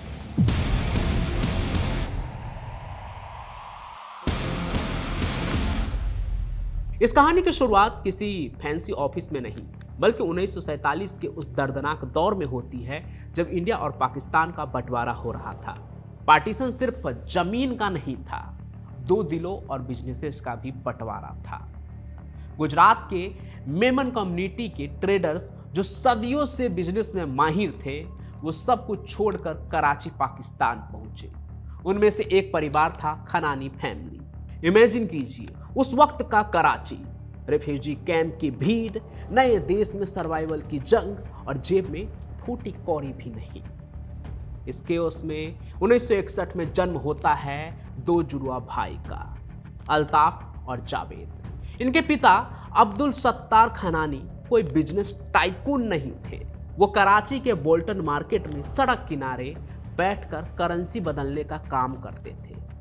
पैसों का एक्सचेंज जो होता है ना, एक करेंसी से दूसरे करेंसी में, वो सोचिए जरा, धूप में खड़े होकर आने जाने वालों से चिल्लर इकट्ठा करना, डॉलर के बदले रुपये देना, पाकिस्तानी रुपये। अल्ताफ और जावेद ने अपना बचपन इसी मार्केट की धूल और शोर के बीच बिताया। उन्होंने वहीं से सीखा, पैसा सिर्फ कागज का टुकड़ा नहीं है, पैसा पावर है, पैसा सर्वाइवल है। मेमन कम्युनिटी में एक बात खास होती है, ट्रस्ट, जुबान की कीमत। इनका नेटवर्क इतना स्ट्रांग होता है कि अगर एक मेमन कराची में बैठकर फोन पे बोल दे कि दुबई में पेमेंट कर दो, तो वो पेमेंट हो जाती है, बिना किसी बैंक के, बिना किसी पेपर वर्क के। इसे कहते हैं हवाला। और यही हवाला खनानी ब्रदर्स का ब्रह्मास्त्र बनने वाला था। उन्होंने देखा कि उनके पिता जो है वो चिल्लर कमा रहे हैं, लेकिन असली पैसा तो बॉर्डर के उस पार ट्रेड करने में है। 1980s का टाइम था, पाकिस्तान में जनरल जियाउल हक का राज था, वही ब्लीड इंडिया 1000 कट का डॉक्टरीन देने वाले। अफगानिस्तान में जिहाद चल रहा था और गल्फ कंट्रीज जैसे दुबई और सऊदी में तेल का पैसा उबल रहा था। हजारों पाकिस्तानी मजदूर गल्फ जा रहे थे और उन्हें पैसा घर भेजना था। बैंक स्लो थे, टैक्सेस ज्यादा थे। खनानी ब्रदर्स ने मार्केट में कदम रखा और कहा, हम बैंक से तेज हैं, हम बैंक से सस्ते भी हैं। और बस यहां से शुरू हुआ खनानी एंड कालिया इंटरनेशनल का सफर, जिसे शॉर्ट में KKI भी कहते हैं। एक छोटी सी दुकान से शुरू हुआ धंधा जो जल्द ही एक ग्लोबल एम्पायर बनने वाला था। इसे याद रखिए, हर बड़ा क्रिमिनल इंटरप्राइज पहले एक कन्वीनियंस यानी सुविधा बनकर ही शुरू होता है। अब आप सोच रहे होंगे, यार ये हवाला आखिर काम कैसे करता है? 40 बिलियन डॉलर बिना बैंक के कैसे घूम गए एक देश से दूसरे देश में? अब इसे समझना जरूरी है, क्योंकि यही वो सिस्टम है जिसने दुनिया की इंटेलिजेंस एजेंसीज को सालों तक चक्कर में डाल रखा था। हवाला का मतलब होता है ट्रांसफर या ट्रस्ट। मान लीजिए आप कराची में हैं और आपको दुबई में पैसा भेजना है। आप बैंक नहीं जाते हैं, आप जावेद खनानी के ऑफिस में जाते हैं। आप उसे 1 लाख रुपये कैश दे देते हैं, लेकिन जावेद बदले में आपको कोई रिसिप्ट नहीं देता है। वो बस एक कोड देता है, जैसे एक 10 का नोट जिसका सीरियल नंबर मैच होना चाहिए, या कोई code word like white pigeon. Javed तुरंत दुबई में बैठे अपने भाई अल्ताफ को फोन करता है। अल्ताफ वहां दुबई में आपके आदमी को कोड बताने पर वो कैश दे देता है। फिजिकल पैसा बॉर्डर क्रॉस नहीं हुआ, no custom, no audit trail, no tax. Karachi का पैसा कराची में रहा, दुबई का पैसा दुबई में। बाद में ये ब्रोकर्स आपस में हिसाब सेट कर लेते हैं।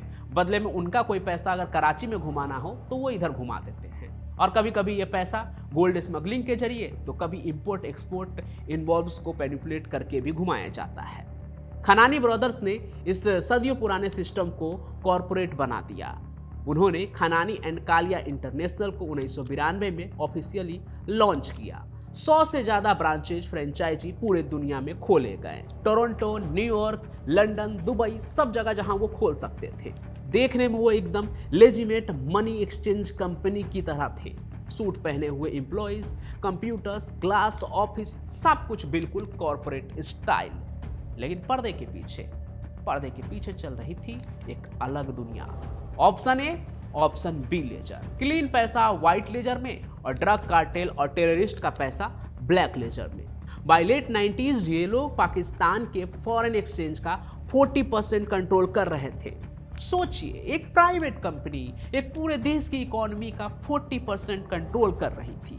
पाकिस्तान की सरकार, पॉलिटिशियन, ब्यूरोक्रेट्स सब इनकी जेब में थे, क्योंकि सबका काला धन यही लोग सफेद कर रहे थे। साइमा ट्रेड टावर कराची, ये बिल्डिंग KKI का हेडक्वार्टर थी।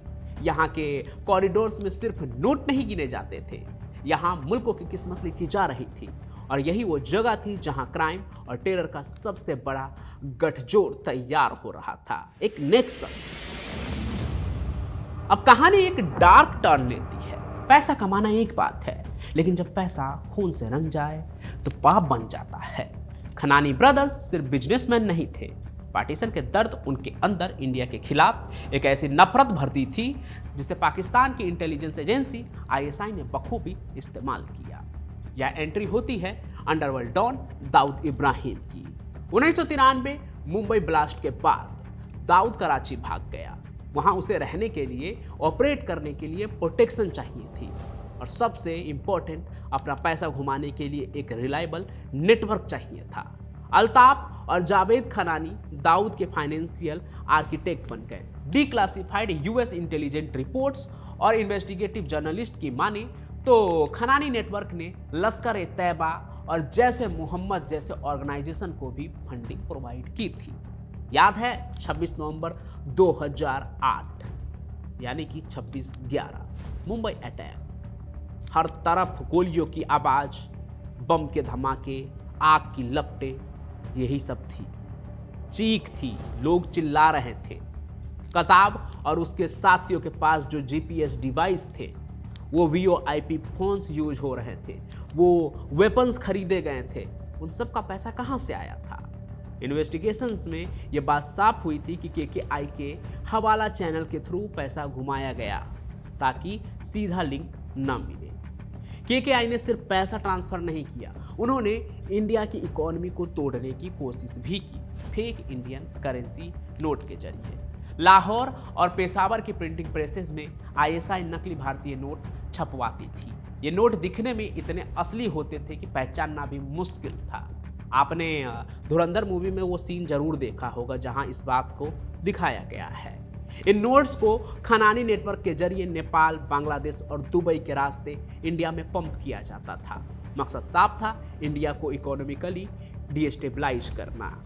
जब आप किसी दुश्मन को बॉर्डर पर नहीं हरा सकते हैं, क्योंकि आप जानते हैं कि भारतीय सेना के सामने वो टिकते नहीं हैं, तो आप उसकी करेंसी को बर्बाद कर देते हैं। खनानी ब्रदर्स इस इकोनॉमिक जिहाद के सबसे बड़े सिपाही थे। उन्होंने ड्रग कार्टेल के साथ भी हाथ मिलाया। मैक्सिकन सिलाओ कार्टेल का कोकेन का पैसा, तालिबान का हेरोइन का पैसा, सब KKI की लॉन्ड्री मशीन में धुलकर सफेद हो रहा था। इन्होंने धंधे को धर्म और देशभक्ति के नारे के पीछे छुपा लिया, लेकिन कहते हैं ना, जब पाप का घड़ा भर जाता है तो वो फूटता जरूर है, और इनका घड़ा अब छलकने वाला था। साल 2014-15 अल्ताफ खनानी अब दुनिया का सबसे बड़ा मनी लॉन्ड्रर बन चुका था। वो खुद को अनटचेबल समझता था, जिसे कोई छू नहीं सकता है, कानून उसे पकड़ नहीं सकती है। दुबई के हाई सिक्योरिटी जोन्स में रहता था। वो इनक्रिप्टेड ब्लैकबेरी फोन यूज करता था और कभी एक जगह नहीं टिकता था।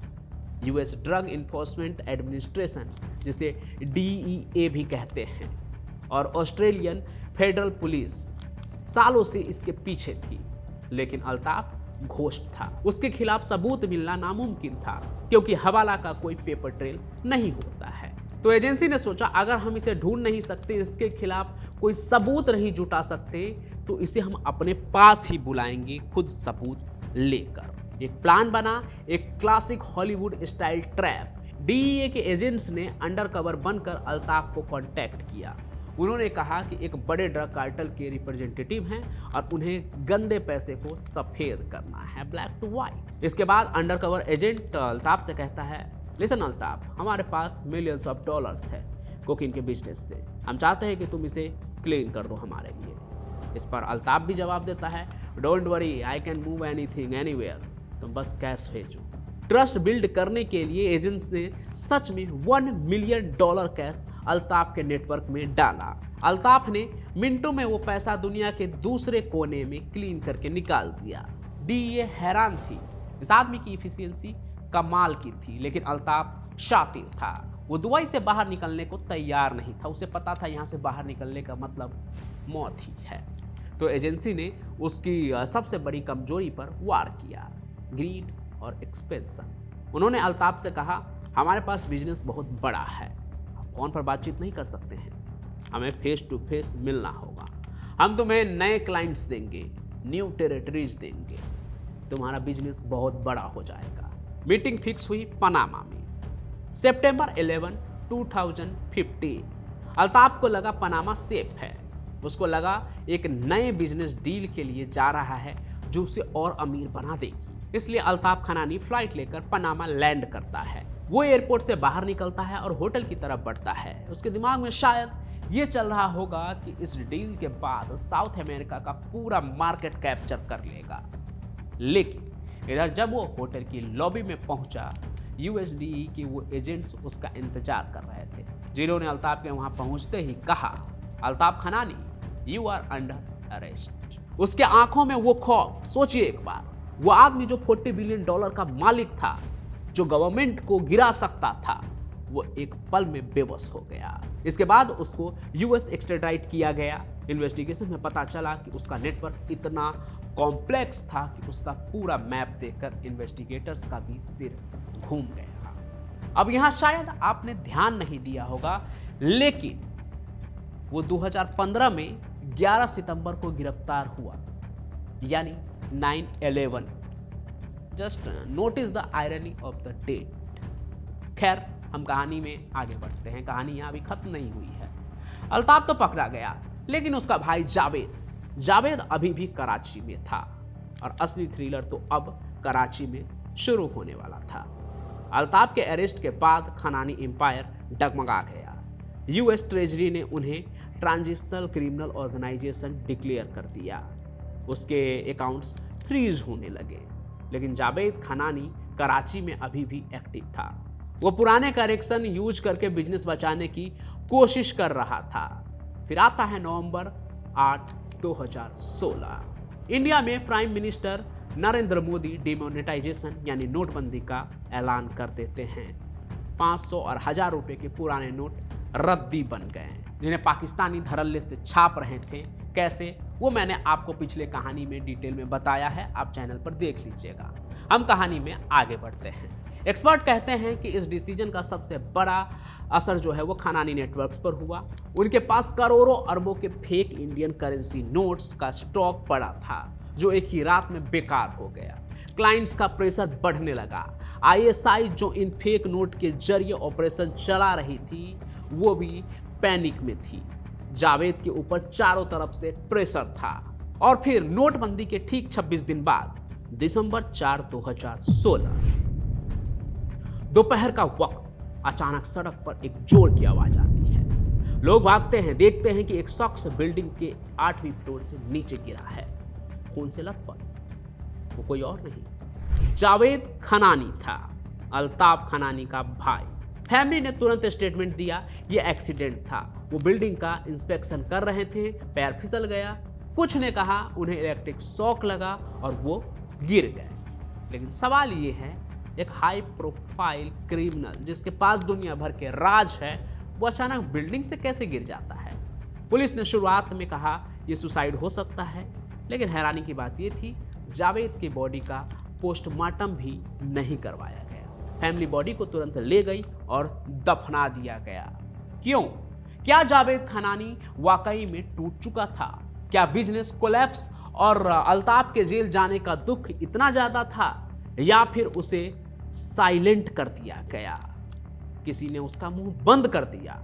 कॉन्स्पिरेसी थ्योरीज कहती है कि अल्ताफ के अरेस्ट के बाद डर था कि जावेद भी टूट जाएगा। अगर जावेद ने मुंह खोल दिया तो आईएसआई के जनरल्स, पॉलिटिशियन और बड़े ब्यूरोक्रेट्स सब फंस जाएंगे।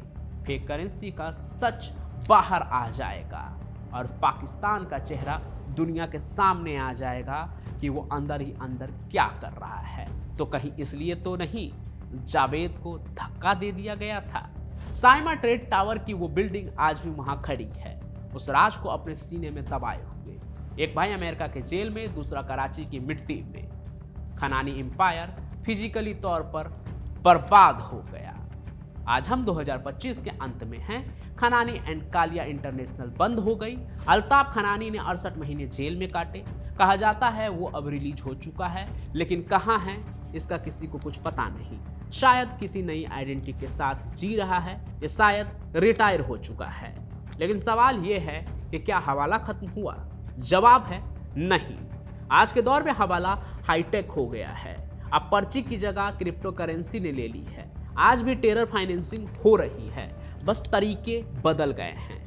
FATF यानी फाइनेंशियल एक्शन टास्क फोर्स की 2025 की रिपोर्ट बताती है कि डिजिटल टूल्स के जरिए इनफॉर्मल नेटवर्क अभी भी एक्टिव है। खनानी एम्पायर ने दुनिया को दिखा दिया कि ग्लोबल फाइनेंशियल सिस्टम में कितने लूपहोल्स हैं। मूवी धुरंधर में आपने जो देखा वो इंटरटेनमेंट था, लेकिन रियलिटी उससे कई ज़्यादा डरावनी है। ये कहानी हमें बताती है कि कैसे जियोपॉलिटिकल एजेंसीज और पर्सनल ग्रीड मिलकर इंसानियत का सौदा कर लेते हैं। कैसे कराची की गलियों से निकला एक लड़का दुनिया का सबसे बड़ा फाइनेंशियल क्रिमिनल बन गया। खनानी ब्रदर्स की कहानी सिर्फ पैसों की नहीं है, ये कहानी है उस खून की जो उन पैसों पर लगा था। मुंबई के विक्टिम्स, ड्रग एडिक्शन के शिकार लोग और वो इकोनॉमी जो खोखली की गई। और अंत में खनानी भाइयों को क्या मिला? गुमनामी के सिवा उन्हें कुछ और नहीं मिला। एक जिंदा होकर भी लापता है और दूसरे की मौत का ही कुछ पता नहीं। लेकिन आपको क्या लगता है, जावेद खनानी की मौत कैसे हुई होगी? और वो नोटबंदी के बाद ही कैसे हुई उसकी मौत? अब आप जो भी सोचते हैं वो कमेंट में जरूर लिखिएगा। और अगर आप मेरी ये बात सुन रहे हैं तो आप सभी का बहुत बहुत धन्यवाद, क्योंकि आप अंत तक कहानी को देखते हैं। तो अब आप कहाँ से ये कहानी देख रहे हैं और आपका नाम क्या है वो कमेंट में जरूर लिखिएगा, ताकि मुझे पता चले कि अंत तक जो हमारी कहानी को देखते हैं उनका नाम क्या है। बाकी धुरंधर मूवी जो आई है अभी, उसको लेकर मैंने कई कहानी सुनाई है। उसमें जितने भी कैरेक्टर्स दिखाए गए जिनका क्राइम से कोई ना कोई लेना देना है, पाकिस्तान में बैठे वो गैंगस्टर जिसका भारत में भी कुछ ना कुछ रोल रहा है, किसी का दाऊद के साथ, किसी का आतंकवाद के साथ, उन सब की कहानी मैंने सुनाई है एक एक करके। वो चाहे रहमान डकैत हो, इलियास कश्मीरी हो, चौधरी असलम हो, या फिर लायारी के गैंगवार की कहानी, फेक करेंसी, डेलारू स्कैम, सबकी कहानी मैंने सुनाई है। तो वो कहानी सब भी आप जाकर चैनल पर देख सकते हैं। बाकी आपको क्या लगता है, कोई और कहानी बची है जो धुरंधर से कनेक्ट होती हो, जो मैं आपको सुना सकता हूं, तो कमेंट में ज़रूर लिखिएगा। वो कहानी भी आगे मैं आपको लेकर आऊँगा। और आगे और आप इस चैनल पर कैसी कैसी कहानी देखना चाहते हो उसके बारे में भी लिखिए, बातचीत कीजिए। कम्युनिटी पोस्ट में एक नया सेक्शन भी आया है जहाँ आप अपनी बात भी पोस्ट कर सकते हैं चैनल पर, फिर उस पर हम बातचीत करेंगे आराम से। तो आज की कहानी में बस इतना ही। मैं पंचम प्रकाश अपनी कहानियों के साथ हाजिर होता रहूंगा आपके लिए। तब तक के लिए स्टे अलर्ट एंड सेफ। जय हिंद, जय भारत।